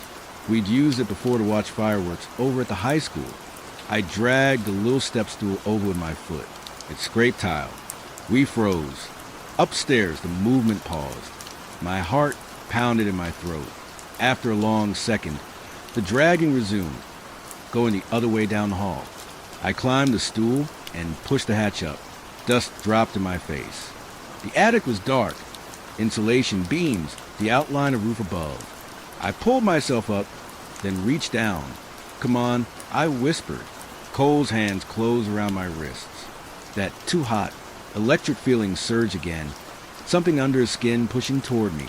I gritted my teeth and hauled him up. We crawled across the attic on our hands and knees, trying not to think about the thin drywall between us and whatever was below. At the far end, near where his room sat over the garage, a little dormer window looked out onto the front roof. We squeezed through one at a time. The air outside felt even colder after the attic. From here, we could see almost all of Maple Crescent. It looked worse from up high. Streetlights slicing orange circles out of the dark. Cars at weird angles. A trash can on its side. Cereal boxes and junk mail scattered and soaked. Shapes moving in the gaps. Some still vaguely human. Staggering. Others not. Down the block, the squad at the McKees had moved on. Another squad swept along the street. Scanners casting pale cones in the air. I've got multiple yellows in the sector. One said. Probably all exposed. Then we're behind. Another answered. That's Harding's place up there, right? A third voice said. Were 063s registered? Yeah, we hit that one last. The leader said. Command want a live pickup. The numbers didn't mean anything at first. Then Harding did. Harding. I said. That's my name, Cole said, like he needed to hear himself say it. We lay there on the sloping roof, watching strangers move through our street, like it was a training ground, listening to howls and screams. The shingles dug into my palms. Cole was slowly overheating beside me. Where do we even go? I asked quietly.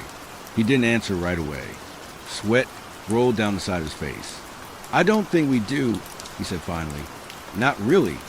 He tensed suddenly, a fresh wave of tremors rolling through him. His spine bowed. His fingers flexed against the shingles. Okay, he gasped. Okay, that's worse. You need to lie down, I said. I need a sedative or a bullet, he whispered. Not necessarily in that order. Not funny, I said. Little bit, he said, lips peeling back in almost a grin, all teeth. Footsteps pounded on his front steps. We both jerked our heads toward the sound. A fist hammered on the front door below. This is a health and safety team. A voice called, muffled, please open up. We're here to help. From inside the house came a low, rumbling growl. The squad on the street went still. Hostile inside, someone said. Sound like full conversion. The leader swore. They always think they can hide it. Harding boys, the one by the porch yelled suddenly louder. We know you're in there. Come to the door. They're talking about me and my dad, Cole whispered. They don't know you're here. I thought about walking down, opening the door, saying I was just a friend like that would matter. Not a chance, I said. The guy on the porch knocked again, harder. Ms. Harding, open the door. You signed the release forms. You know what happens if you don't comply. Something slammed into the door from the inside. The wood cracked. Back up, someone shouted. We didn't see the breach from this angle, but we heard it. Crash. Snarling roar. The flat thud of their guns. Wet impacts. The frost canister hissed again. The snarling cut off mid-note. Cole squeezed his eyes shut. I heard my mom die twice, he said. Once in the hall, once just now. I didn't answer. He wiped at his face with the heel of his hand. Little dents marked his cheek, where his fingers had pressed too hard. Maybe they can fix it, I said, even though I didn't buy it. They keep saying pre-conversion. That has to mean something, like there's a point where they can still stop it. You actually believe that? He asked. I thought about the guy in the kitchen with the silver case, the word stipend, the phone voice saying collateral, the squads freezing people like they were spraying for roaches. No, I said, but I just watched an ice gun freeze a werewolf mid-jump, so my believable meter is busted.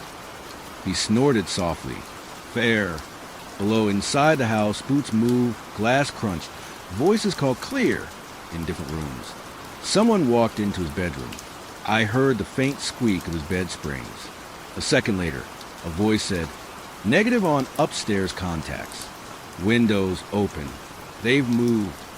Their grid still shows them. Another replied.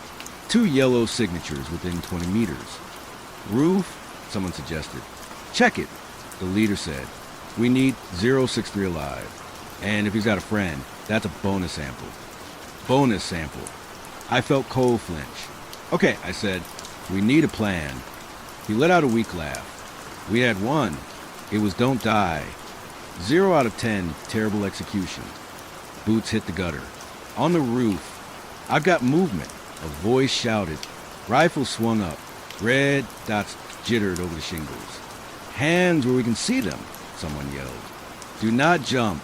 We are here to secure you. At the end of the block, another helicopter hovered, lower than any medevac I'd ever seen. Its side door was open. A figure stood harnessed in the doorway, watching. Even from here, I could make out the symbol on his vest. A triangle cutting through a circle, tiny text wrapped around it. On the side of the helicopter, barely a shade lighter than the paint, were 2 words. The Division. The name hit some dusty corner of my brain. Late night internet rabbit holes. Comments under videos that vanished. Division scrubbed this. Threads about private response teams that always got locked. Last chance, the guy in the doorway boomed through a bullhorn. On your stomachs, hands behind your heads. Cooperate and you might survive this. Might. Cole let out a short, wrecked laugh. We're screwed either way, he said. At least with them, maybe I don't, wake up with you in my teeth. His voice slid lower on the word teeth. His jaw clicked. I tightened my grip on his arm before he could drop onto his hands. Okay, I said, we go with them. We see what this division actually is. And if they try to turn you into a lab. Wolf, he cut in, a flicker of old sarcasm. Lab wolf. Get it right. Fine, I said. If they try, we figure something out. He actually grinned at that. It was wrong and too toothy, but it was still him. Harding boys, the leader shouted from below, not even close on my name. On your stomachs, hands behind your heads. Now, I looked at the logo on his vest. That neat little triangle through circle thing. The words underneath. The division. Somewhere, somebody sat in an office with that logo on a coffee mug. Someone designed it in Photoshop while listening to a podcast, having no idea what would look like under a streetlight like this. For them, this street was probably a dot on a map, an incident report number. For us, it was the only place we'd ever lived. Guess we're subjects now. I muttered, steam curled from Cole's breath in the cold air, even though my own didn't. Yeah, he said. Yes, we are. We lay down on the shingles side by side, gravel biting into my cheek. I laced my hands behind my head. Red dots from rifle lasers danced over my sleeves. The helicopter shifted, its shadow swallowing the orange streetlight until everything went flat and gray. The rotors made my ribs vibrate. Somebody shouted, "Copy," moving in a voice like this was the most normal thing in the world. Inside, something, whoever was left inside, howled one last time. It broke off mid-sound, cut by the soft roar of the frost spray. Boots pounded onto the roof. Gloved hands yanked my wrist together. Plastic cuffs bit into my skin. I heard the soft as a syringe and Cole's breath hitch, then go heavy. Maple Crescent blurred. Streetlights. Frozen shapes on lawns.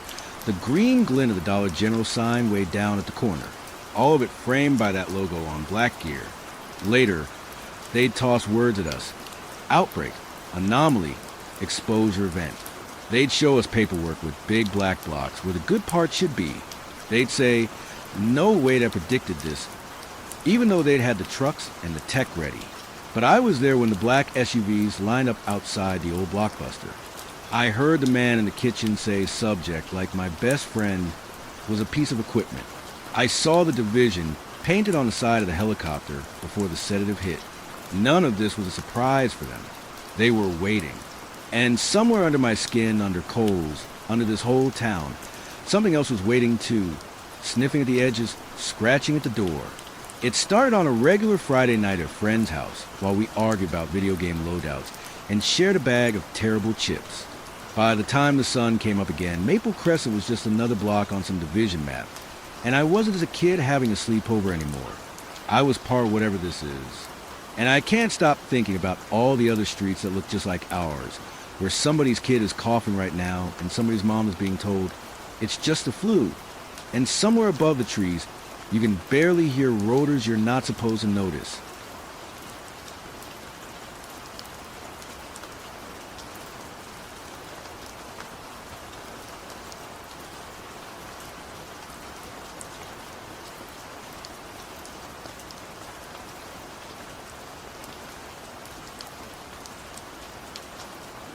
Story 7.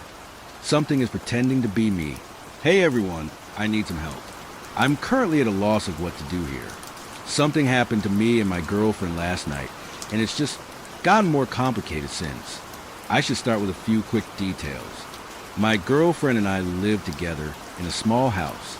Without going into specifics about our location, I'll just say we live in a decently populated college town that's not too far down the road from a major city. We're not living in some desolate cabin in the woods or an old Victorian mansion. So that's why this has especially caught us by surprise. Last night, I came home from work. Nothing unordinary about that. I got inside and was taking off my coat when I sort of noticed the house was really quiet. My girlfriend, who I'll call June after her birth month, usually has music or YouTube going. It was just silent in there. So I walked back into our bedroom, and that's when I find June. She's jammed herself into the far corner of the room and has tears in her eyes. Hey, what's going on? What's wrong? I asked her. Don't come any closer, she hissed back at me. I was extremely confused, to say the least. I instinctively walked closer to try and comfort her. That's when June reaches for a trophy on the shelf next to her and points it at me. I will cave your skull in. Not another step. Baby, what's going on? It's just me. I pleaded with her. No, it's not. You're not him. What the hell are you talking about? My mouth was hanging wide open. I couldn't believe what was going on. All of this after a 9-hour shift was a lot to take in. I didn't understand much of anything at that moment. But I was beginning to gather June wasn't entirely convinced I was me for some reason. She was clearly petrified of something, and the hand she held the trophy in was shaking violently. I didn't want her to bludgeon me with my own trophy. That's when I thought to maybe say something that could prove I was me. Are you really going to kill me with my 10th grade swimming team participant trophy?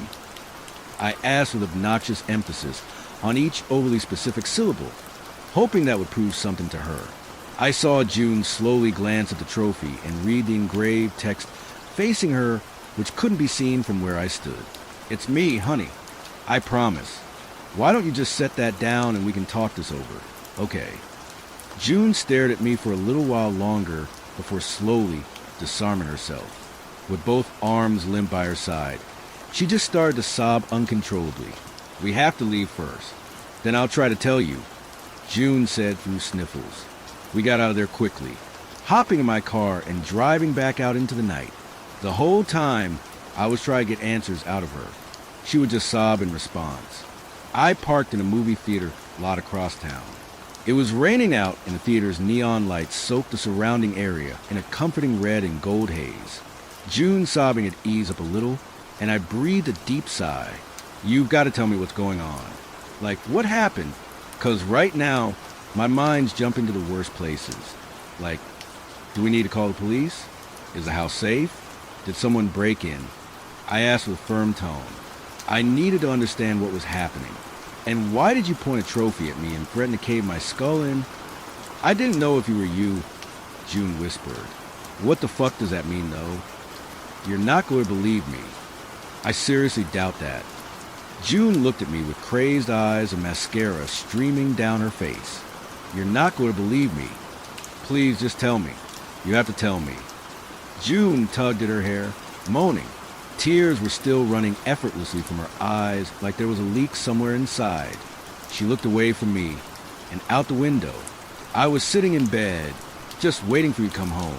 I was just watching some YouTube or something. I saw a shadow out of the corner of my eye. I looked and saw something kind of like Smoothly coming closer to the bedroom. June said slowly as if each word could have resummoned something. I wanted to ask her what Smoothly meant, but I didn't want her to get lost in something so trivial. It's still just a shadow at this point, but it's definitely real. I see the shadow move closer and closer until it jumps from the floor to the wall and is still coming closer. I didn't hear any sound at all. I paused my video and called out, asking if you were home. I didn't hear the front door open though, so I knew you couldn't have been. June tried to hide inside herself. It took her a moment to return to what she was saying. The shadow kept creeping closer. Still no sound.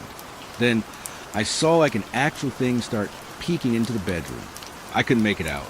I kept calling out to you, but I knew it wasn't you. Then it just floated into the bedroom. The entire thing. It floated in there. It looked like you. It had your coat on, your work uniform too. Your pants were even rolled up, and I could see the socks you wore today were on it too. White socks with red stripes. June spoke like there were glass shards in her throat. I couldn't believe what she was saying. Maybe it was, I don't know, maybe it was something wrong with the house. A leak of some kind that made her hallucinate. I don't know. June continued. The face was mangled, but I could tell it was supposed to be your face. Your general look, but everything was all wrong. Your mouth, its mouth, drooped so low it might have been hanging off of its face, but it was smiling, or looked like it was trying to smile at me. The eyes were awful, like overly white cartoonish looking circles with a black hole in the middle. No red veins and no iris. Nothing was detailed. Not the clothes, not the shoes, none of it. Everything was just lacking texture, you know? I did not know. What she was describing was something impossible. A breakthrough or some kind of proof of the supernatural or something else. But whatever was is something that would never happen to us. We were nobodies living in a nowhere town. It was impossible. I couldn't contain my judgmental stare as she spoke. I contemplated her sanity and our future together. I'd have to have her committed somewhere. Or we'd just have to break up or something extreme. Because this was extreme and I couldn't help her. If this was a product of her mind warping to some disorder I doubt we could work through. June continued still. It just looked at me for a few seconds. It felt like years. I got out of bed and pressed myself against the wall. It was all wrong. One arm was longer than the other. Its fingers were stuck out a circular flesh ball at gross angles. The legs were not being used properly or at all. One of them looked like it had a knot in it. It was the worst thing I've ever seen. After a few seconds, it slowly turned away from me and hovered out of the room. It never made a sound. Like 10 seconds later, I heard the front door open and you came in. There was a long silence in the car. I couldn't talk and she had nothing more to say. She returned to crying while my mind tried to contort all of what she had said into a weapon that I could then use against her. It's all I could think of to preserve reality. I was being a selfish jackass. I'm sorry that this happened to you. How have you been doing recently? I asked, breaking the long silence. To me, what I said was as polite as I could piece together. I had successfully filtered all the harsher and more abrasive things that were swirling around in my head and spoke something gentle and caring instead. To June, my question to her contained a break in trust. Something jagged hidden behind my kind words that let her know there was a question of her account and of her character. What the fuck is that supposed to mean? You know, mentally, Have you been struggling with anything? I doubled down, because believing her meant there was a cheap copy of me gliding around our house at that moment. It was an awful couple of hours in that cold car. We yelled at each other and said things that would be hard to take back. There was a divide formed between us. June was convinced she saw something pretending to be me, and I had confirmed in my mind she was delusional for it. No longer the June I knew and loved. Yells and pauses and tears and hostility. At the end of it all, the only thing floating around between us was where to go from there. Where do we sleep tonight? We didn't want to be together, but being alone felt worse somehow. At that moment, every fiber of me thought my girlfriend was crazy, but something in me did not want to go back to our house. The movie theater's neon lights had long been shut off, and we shivered in the dark together. The silence was a droning chorus of ugly thoughts. I finally turned on the car. You can just take me to a motel or something. June broke the silence. Don't be ridiculous. I will not go back there. Relax. We're not going to go back. Not tonight. I drove us through the silent streets until my eyelids felt like stone. We rested near the town's college, in some sleepy district where the buildings looked like models. We slept in the car, and something in me was perfectly happy about that.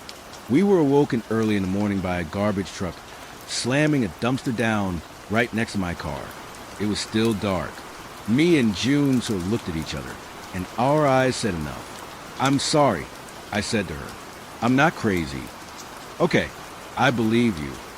I felt horrible about all the things I said in our argument. I still didn't want to fully bend, though there couldn't be a crude version of me in our house. That's just not something that happens. We had to go back home. Our whole life was there. Our cat, our belongings, my key car for work, which was in 3 hours. I was going in there because I had to prove the other me wasn't real. Then we could work on rebuilding. Whatever was wrong with June, we'd work through. We'd overcome it. The morning made me inspired to fix everything, even the things well beyond my control. When I turned into our neighborhood, June wouldn't have it.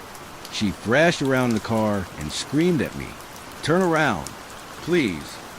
Calm down. I'm just going to run in real quick. No, do not go in there. I won't let you. It's going to be just fine, you'll see. No, you can't go back in there. We didn't reach any compromise before the car was idle in front of our house. The house, now soaking in morning sunlight, felt more approachable and safe. June was not as easily disarmed. If you go in that house, you're going to die. I just know it. June said in a disturbingly calm way, I'm going to be okay. There's nothing to worry about, I said with deflating confidence. I don't have any interest in dying, okay? I just need my key card for work, and I'll feed Larry while I'm at it. If Larry is still there, please just bring him out here. Can you at least do that? Sure, I'll bring him out here, even if he scratches me to death in the process. I smiled softly at June and got out of the car. I looked up at our house as I climbed our gravel driveway. I was only a few steps from the door when I realized every light in the house had been turned on. The TVs were blaring too. The volume must have been cranked to 100 on the two we had. Despite the oddness of that, I still didn't think an entity was inside. More likely, I thought an intruder could be in there. I walked the entire perimeter of our small house a few times, looking in every window which pieced together a near entire view of the place. I was confident I would have seen a person in there, unless they were hiding in a closet. I looped around the front door and peered in one more time. I saw Larry looking at me on the coffee table. I spotted my key card right next to him. 2. I opened the door and stepped in. The first thing I noticed was the noise of the TVs. They were unbearably loud. A shrieking infomercial and distorted political talk show, hosts clashing together into a horrible nausea. I turned the TV in the living room off and gave Larry a few pets before picking him up. I grabbed my key card and was ready to run out. That's when I smelled something unusual. It was a strange sort of metallic smell that was heavy in the air. Then Larry freaked out and sliced me open in 3 different places with his claws. He ran off into another room, keeping low. I inspected the damage he dealt me and went to go catch him. I figured Larry was hiding in the bedroom, and I walked in there. It reeked of the bloody scent in there. I looked on the bed and saw Larry wrapped into a tight ball far out of reach. I tried to call him, but he wouldn't budge. I got on the ground and crawled under the bed where I was able to get an arm around him. He started hissing at me, which he never did. I grabbed him regardless. I was starting to regret coming inside. I wrestled with Larry and eventually got him out from under the bed. That's when I felt something in the room with me. Larry scratched me again and even deeper, escaping out of the room and leaving me in there with it, in the bedroom. Floating silently above the bed was something impossible. I still can't comprehend it. I still barely believe in myself. It was some awful imposter. It was pretending to be June. It was specifically June from last night when I came home from work. It looked like a horrific interpretation of her terrified face. Its flesh mimicked her clothing crudely, altering its torso with some skin pigmentation to resemble her graphic teeth. But it did a terrible job of it. It had made little progress in the way of limbs. But the furthest along was a miserable excuse for an arm, which held something boxy and golden. I think it was a fleshy parody of my swim team trophy that she threatened me with the night before. It was the most sinister and disgusting and impossible thing I've ever seen. I felt all the color drain from me, and I wasted no time getting out of there. It either let me leave or it hadn't figured a way to trap me yet. It certainly was not convincing me by producing June's likeness. I ran down the car, screaming like a maniac. I couldn't find Larry again, and I left my key car behind. So my visit was all for nothing. June had to spend a few hours calming me down and tending to Larry's deep slashes he left in my arms and neck. I was reduced to an infant for a while. I was pretty much just shocked at what I had seen, but June made me feel better about it over time. I still feel awful, so awful that I doubted her so passionately, and that I thought such negative things about her when she was right all along. Now, knowing what she had seen, it's a miracle she didn't up and leave me when I expressed doubt. I guess it's impossible to imagine when you've never seen such a thing before. We've been parked outside the movie theater all day. I have 3 missed calls and 5 long, unread texts from my boss. My arms are throbbing and both of our mental states are deteriorating. We don't know what to do. We can't go back there. We will not go back there. If you have any sort of advice or guidance you can offer us, anything would help right now. I know I probably sound like an insane person, but truthfully, I'm just scared out of my mind. I'm scared that thing will find us, and if I see it again, it'll be a more convincing rendition of June.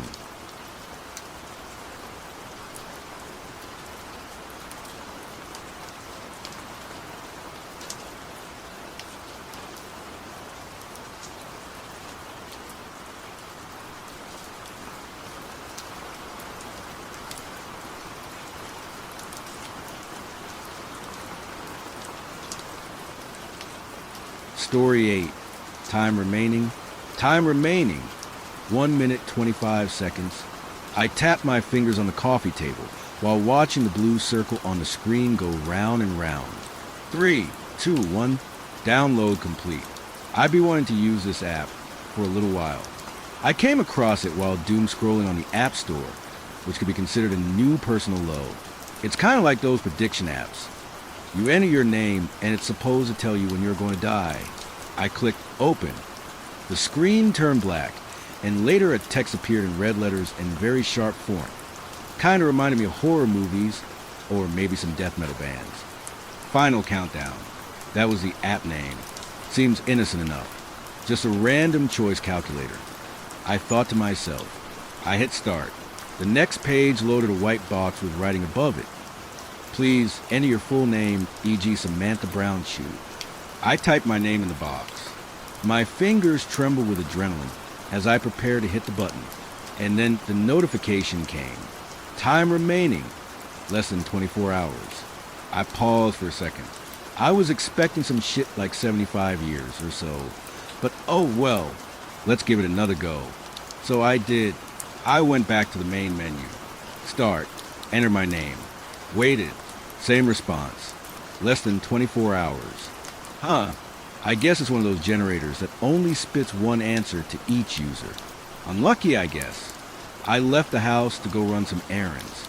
The traffic was unbearable, so I decided to take a shortcut into an alley, thinking I'd be done much faster.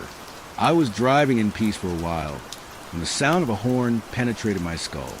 I swear I have never slammed on the brakes so fast before. Dude, are you fucking serious? On my right, I saw a man exit his vehicle and march toward me, murmuring and spitting curses all along. I couldn't understand what he was talking about. I started looking around the street, trying to figure out what was happening. I had missed a stop sign, and I still cannot, for the life of me, remember how that happened. The only thing I clearly remember is the man's last words that made my blood run cold. The way you drive. You're gonna be dead in less than 24 hours, asshole. And I sure as hell don't want to go to jail for someone like you. Less than 24 hours. With trembling hands, I pulled over and immediately opened my phone. The countdown was still the same, but there was a new footnote at the bottom. Dodge death, 1/2. I felt my heart beating in my throat. I didn't know what to think. My better judgment told me this is stupid, that it's just an app, but my gut was screaming that something was wrong. What does 1/2 mean? What's going to happen after 2 times? I parked the car and decided to walk the rest of the way, so I could take my mind off of things. The more time passed, the more this app started to get in my head. I kept checking over and over. 19 hours, 18, 17. By the time I returned, I felt I was completely losing my mind. The whole ride home, I kept walking past signs of kind. Live every day like it's your last. Even the cashier at the grocery store seemed off. She never once took her eyes off me while scanning the products, and had this god-awful grin on her face, spreading from ear to ear. I threw my sack of bones of body on the couch and turned on the TV, in a final attempt to unwind and clear my head. But, of course, that wasn't even close to what happened. Ladies and gentlemen, we are interrupting our usual programming to announce an emergency broadcast. A robbery has taken place at a local grocery store and has left behind a number of victims. My eyes opened so wide they nearly fell out of my sockets. That was the store I was just in. The culprit has not yet been arrested, and security footage in the store does not provide with a clear image for identification. The sound of a notification made me jump. App, you have 1 new notification. I was begging and praying it wouldn't be what I thought. Dodge death, 2 out of 2. My knees gave in. I sat in silence for moments. They felt like an eternity, unable to think or act in any way. I wanted to run, but there was nowhere to go. How do you escape death? Now I sit here writing this, after someone knocked on my door just a second ago. 3 slow, steady knocks, and a sense of impending doom lingering in the air. There's someone out there, waiting for me. Maybe if I stay inside, I can escape. Maybe if I don't answer the door, he will get tired and leave, and the countdown will stop. Maybe I can escape, but maybe I can't. I'm feeling sicker as the time goes by, and I think I coughed up a bit of blood.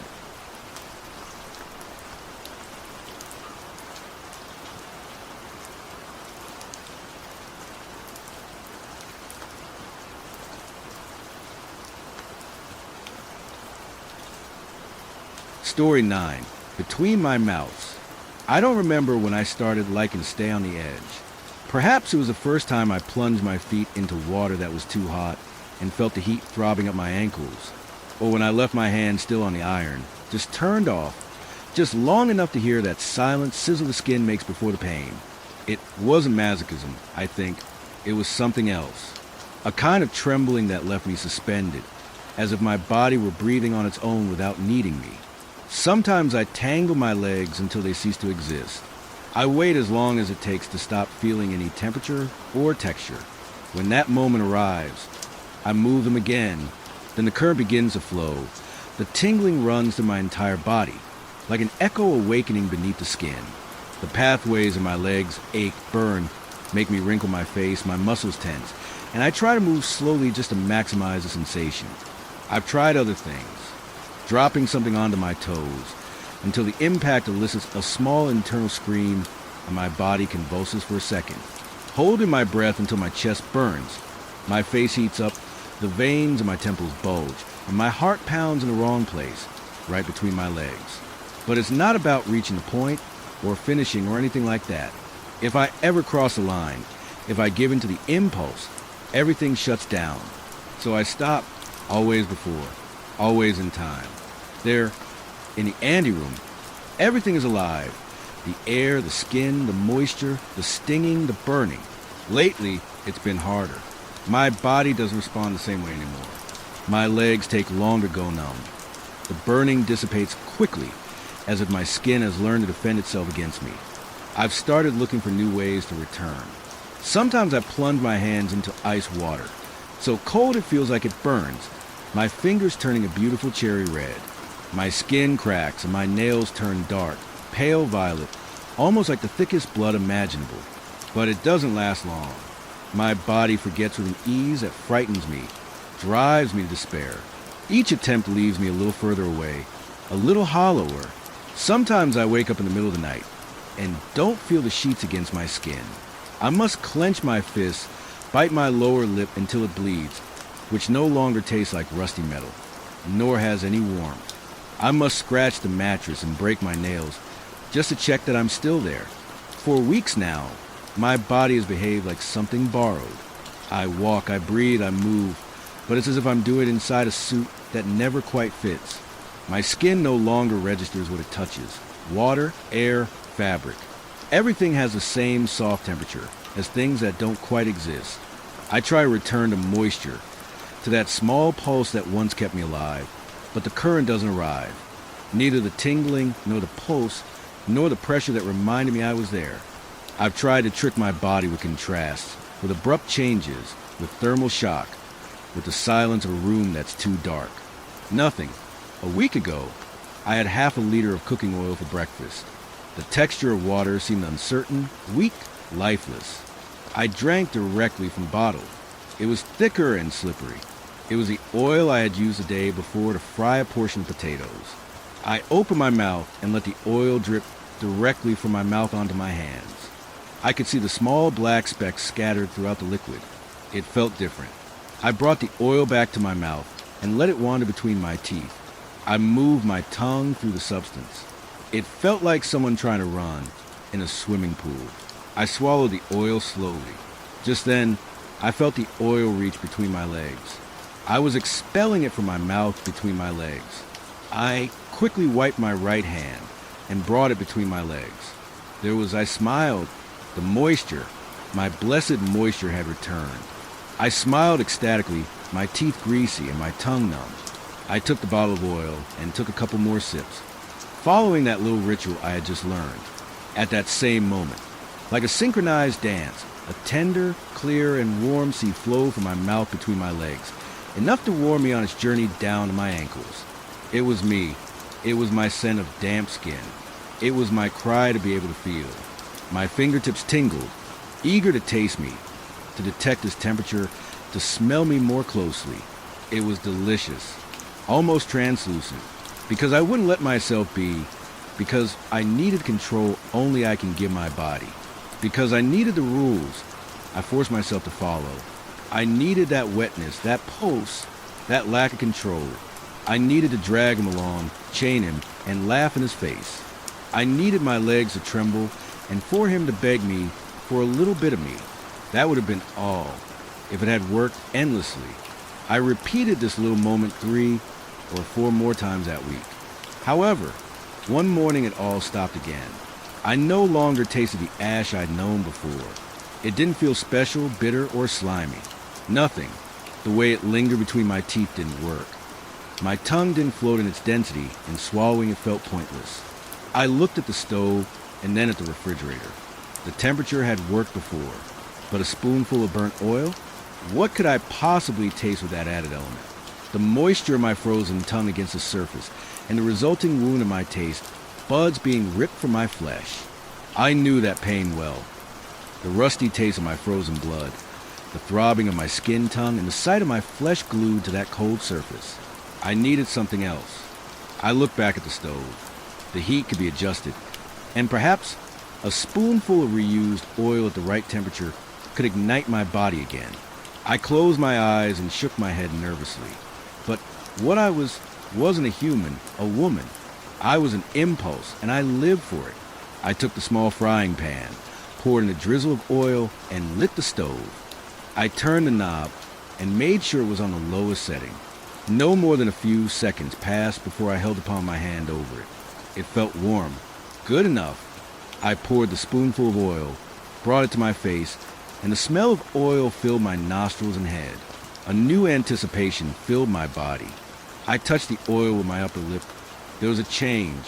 I put the spoon in my mouth and let the oil fall onto my tongue. I squealed for a split second, but the sensation of burning coals was gone as quickly as it came.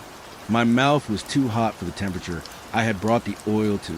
I needed a little more. I turned the knob and watched as the flames grew a little larger. I counted to 60 and removed the pan from the heat before pouring it onto the spoon. I dipped my pinky finger into the oil, just the tip and a bit of my nail. I felt a sting that made my pupils dilate. I knew because the filter in my eyes changed. Everything looked more ochre, more cinnamon colored. I was getting there. I pulled the tip out and brought it to my mouth. The substance felt much warmer. With a little more heat, I would reach my goal. Once again, with a little more oil, I put the pan on the stove. Higher heat and 60 seconds. After 45 seconds, I could see tiny bubbles on the edge of the pan. I smiled through my gums. I quickly poured the oil into a glass and held it to my face. It now had a sweet petroleum scent, like mascara left in sun. I couldn't wipe the smile off my face, and even my wisdom teeth were going numb.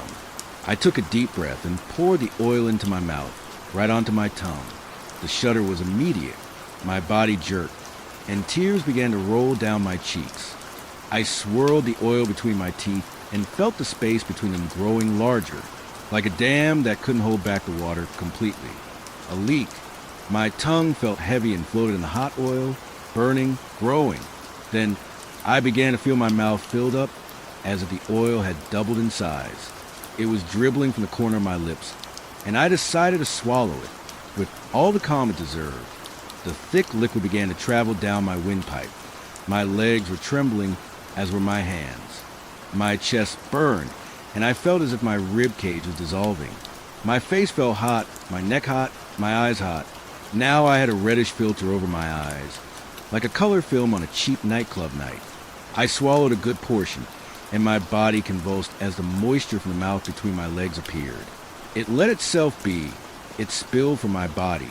The mouth between my legs couldn't contain itself, and I could see the hot oil and saliva from the mouth that lived between my legs roll downstream until it disappeared into my slippers. I remained mesmerized, absorbed in those paths that formed. My legs burned. They smelled of sex and tar. The color began to change to a vibrant red, and then to a wine red. I frowned and brought my trembling hands to the mouth between my legs, took some of that mixture of substances, and brought my fingers to my other mouth. It tasted of old oil, ovulation, and blood. The oil had carved its path like a river current through the earth. I savored the taste between my teeth, and then I knew the circle was complete. What had entered my mouth had left and entered again. I couldn't help but smile even wider. Fullness coursed through my veins and gnawed at my mind. However, I felt a slight numbness, something acidic, something that burned more than boiling oil. It was nausea, unable to control my body. I fell to my knees on the icy ground. My spine arched, and I felt as if my vertebrae were about to dislocate. It was something coming from my intestines or my stomach or the veins in my calves. I'm not sure.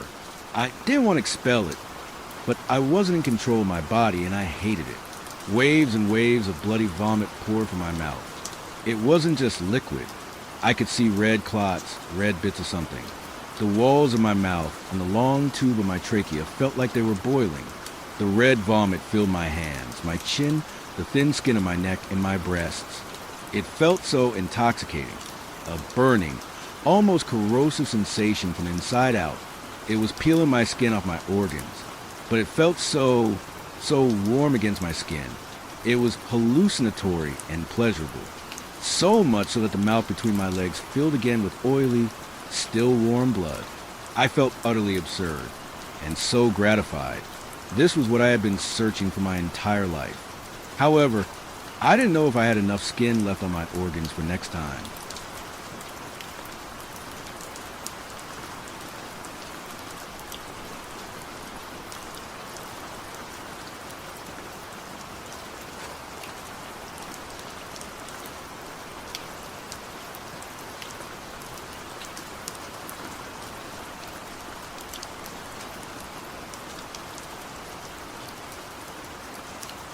Story 10. It wasn't some animal with mange. Look, all I can say for certain is that the thing that tried to kill me 6 nights ago was not a normal animal. I remember that the night was fairly cold as I went to take out the trash. The rain was pouring, gently but consistent, and I had foregone a jacket for the sake of getting the task over with quicker. It was one of those nights where the neighbors must have all needed to get into work or something early, because the only lights I could see were the street lamps. I couldn't make out any lights in any windows, no TV, nothing. It was also unusually quiet too.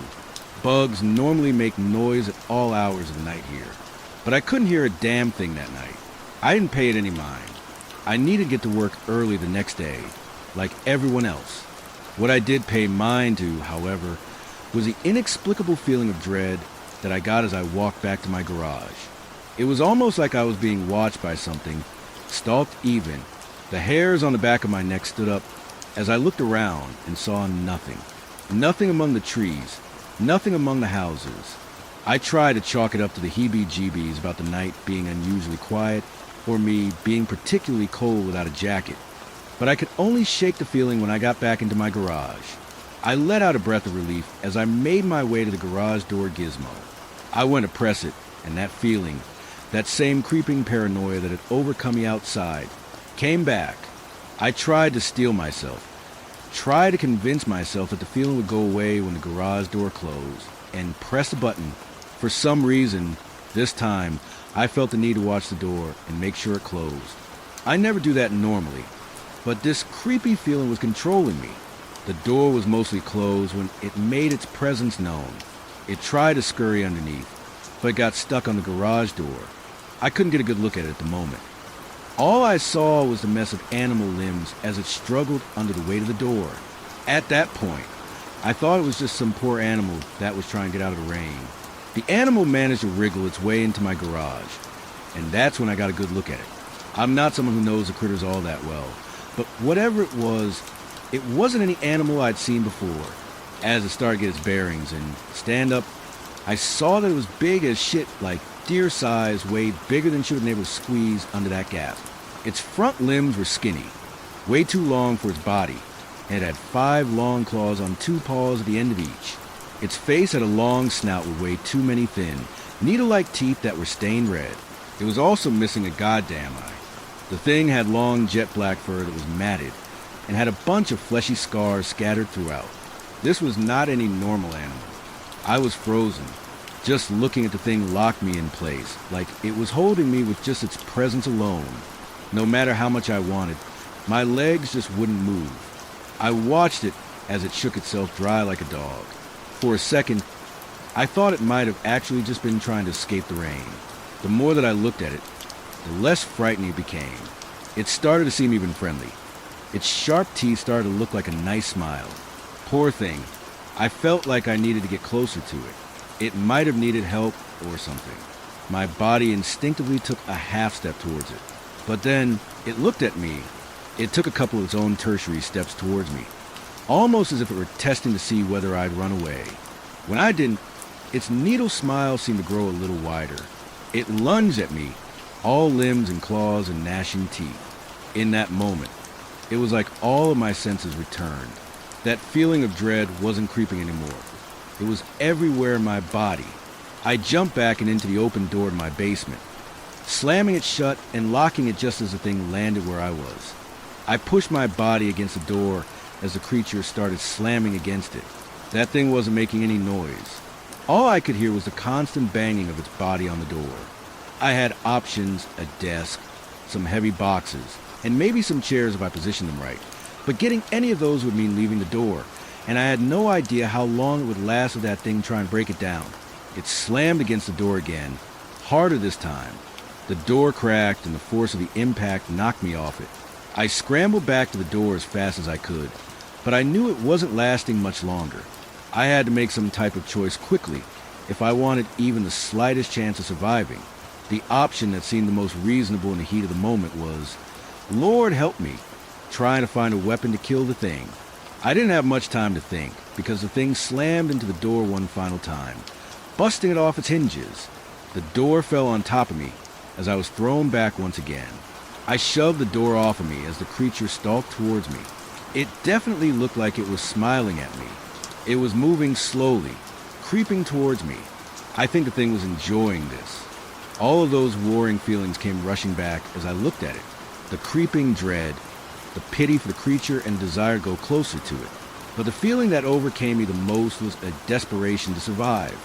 I crawled back a few paces before I managed to get to my feet and make a break for the stairs. A searing pain shot through my leg. I looked back and saw that the thing had got me in the calf with its claws. I couldn't focus on that though. I had to stay alive, and I got to the stairs going as fast as I could with a wounded leg. I hobbled up the stairs as the thing chased after me. It was still slowly stalking me, like it wasn't in a rush, like it was fucking with me. Whatever fun this thing was having trying to kill me, I was going to use the extra time to my advantage. I knew that the kitchen was a little too far to get a knife, but I did have a closet with a toolkit inside, and that toolkit had a hammer. I struggled through the hallway, dragging my slash leg as I went. I got to the closet with the toolkit and hid inside. Maybe, just maybe, I would be able to hide from the thing in the dark until it got bored and left. It was at that moment that I realized that the thing would definitely know where I was because my leg was for sure trailing blood. I fumbled around the closet for the toolkit. Once I had it, the hammer was easy to find because it was the heaviest thing in the box. I heard the creature finally make its way up the stairs. That's when I started to get a new feeling. It was almost like it was licking at the back of my brain, this overwhelming sense of inevitable failure. I swear I heard a whisper, something in my head telling me, "You cannot do this. Give up."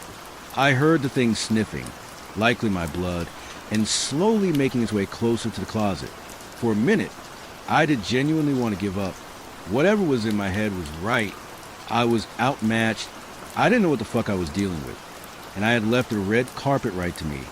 I wanted to open the door and give myself to it, so I could be eaten or butchered or whatever it wanted to do to me. My hand was hovering by the doorknob when I heard its claws rap-tap-tapping against the door. That thing was right fucking outside. It would have been so easy to drop the hammer and let it take me. But I came to my senses at that moment. I didn't want to die, and I was sure as hell not going to let this thing kill me. If it did kill me, I wasn't going down without a fight. I gripped the hammer tighter and turned the doorknob. I threw the door open with all the power I had, hitting the thing in the face and staggering it back a few paces. I threw myself at it, swinging the hammer and cracking in the snout, but falling face first into its fur. The thing pushed me off with force, sending me sprawling into my living room. I scrambled to my feet, ignoring the shooting pain in my leg. I couldn't let a wound and some blood loss get the better of me, just like I couldn't let this beast get the better of me. My living room was not the largest space, but it beat trying to fight that thing in a hallway. Fighting back must have enraged it, because it actually let out a noise, the loudest roar I've ever heard in my life, and it lunged at me. I ducked under it and slipped in my own blood. Thankfully, it crashed into the wall and disoriented itself further. I got up and charged at it, bringing my hammer down on the back of its head. The thing whipped an arm back and threw me back again. This time, it recovered quicker. It pounced on me and pinned me by my shoulder. I switched the hand I had the hammer in and brought it down onto its arm to a loud crunch sound. The thing reared back and howled in pain as I made my move. I tackled the creature and held it down to the ground. I raised the hammer up and brought it down on its face. I brought it down again and again and again, tried to turn its skull into mush. I had to make sure this thing didn't survive. The creature flailed and howled as I struck it. Its good arm shot up and got me in the neck with a claw. I fell over, clutching my throat and kicking my legs. I found some comfort, some peace in my last moments, in the fact that I knew the thing was dying right next to me. That's when I heard them. Sirens. I couldn't tell what type of sirens they were, but somebody must have heard that thing screaming and called 911. At that point, I had to laugh. It was more of a wet gurgle than a laugh, but it was all I could muster. They couldn't have gotten here sooner. My vision faded to black as I heard my front door being busted down. I woke up in a hospital. I struggled to open my eyes in this new environment. The bright lights, sterile smell, and beeping machines were already overwhelming. My goodness! I heard a voice say, Doctor, get in here. He's awake. I opened my eyes more to see a nurse standing next to me. He was a man that was maybe in his 50s, graying hair, purple scrubs, and 95 mask covering most of his face. I didn't know how long he'd been there, but he looked like he'd had a long day. The doctor that came in looked damn near identical to the nurse, except he was wearing a lab coat and no mask. They looked like they could be brothers from what I could make out. I realized that I was all bandaged up. My leg was wrapped up, and I could barely move my neck from all the bandages on it. The doctor sat down on a stool and rolled next to me. I'm Dr. Harris, and that's Nurse Jacob, the doctor said in a warm voice. Son, how are you feeling? Like absolute crap. I replied, what happened to me? You were out for a few days after an attack. The official police report says it was an animal. Dr. Harris said, they're thinking maybe it was some type of animal with mange or something like that. That's bullshit. I said, that thing was not an animal. That's what I said when I saw the photos of it. Nurse Jacob interjected. Jake. Dr. Harris sighed, rubbing his face with a gloved hand. Let's not peddle conspiracies in front of the patient, please. Listen, Ben, you know that the whole diseased animal thing the cops are trying to pull is only to keep the public from panicking, Nurse Jacob argued. Mr. Langley here needs to know that somebody believes him, so he doesn't think he's crazy. Dr. Harris sighed again and stood up. We're going to check up on you again in a few minutes. Son, give you some time to wrap your head around everything, Dr. Harris said. But for what it's worth, I think the police are full of shit too. With that, Dr. Harris and Nurse John walked out the door to my hospital room, leaving me alone with my thoughts. That was 2 days ago. Since then, I've spoken to the police. I feel like they're fucking with me just like that creature did. They are trying to convince me that it was a rabbit, sick bobcat, or deer or something. I know that it wasn't. The only two people who believe me are Nurse John and Dr. Harris. I think they're the only reason why I'm not getting some type of psychological evaluations. The one nice thing the police have done for me is bring me my electronics from my place. So I'm not forced to rely on hospital TV for entertainment. I still don't know what that creature was, or why it wanted to kill me. All I know is that it's dead, and I know that I'm terrified of going back home now.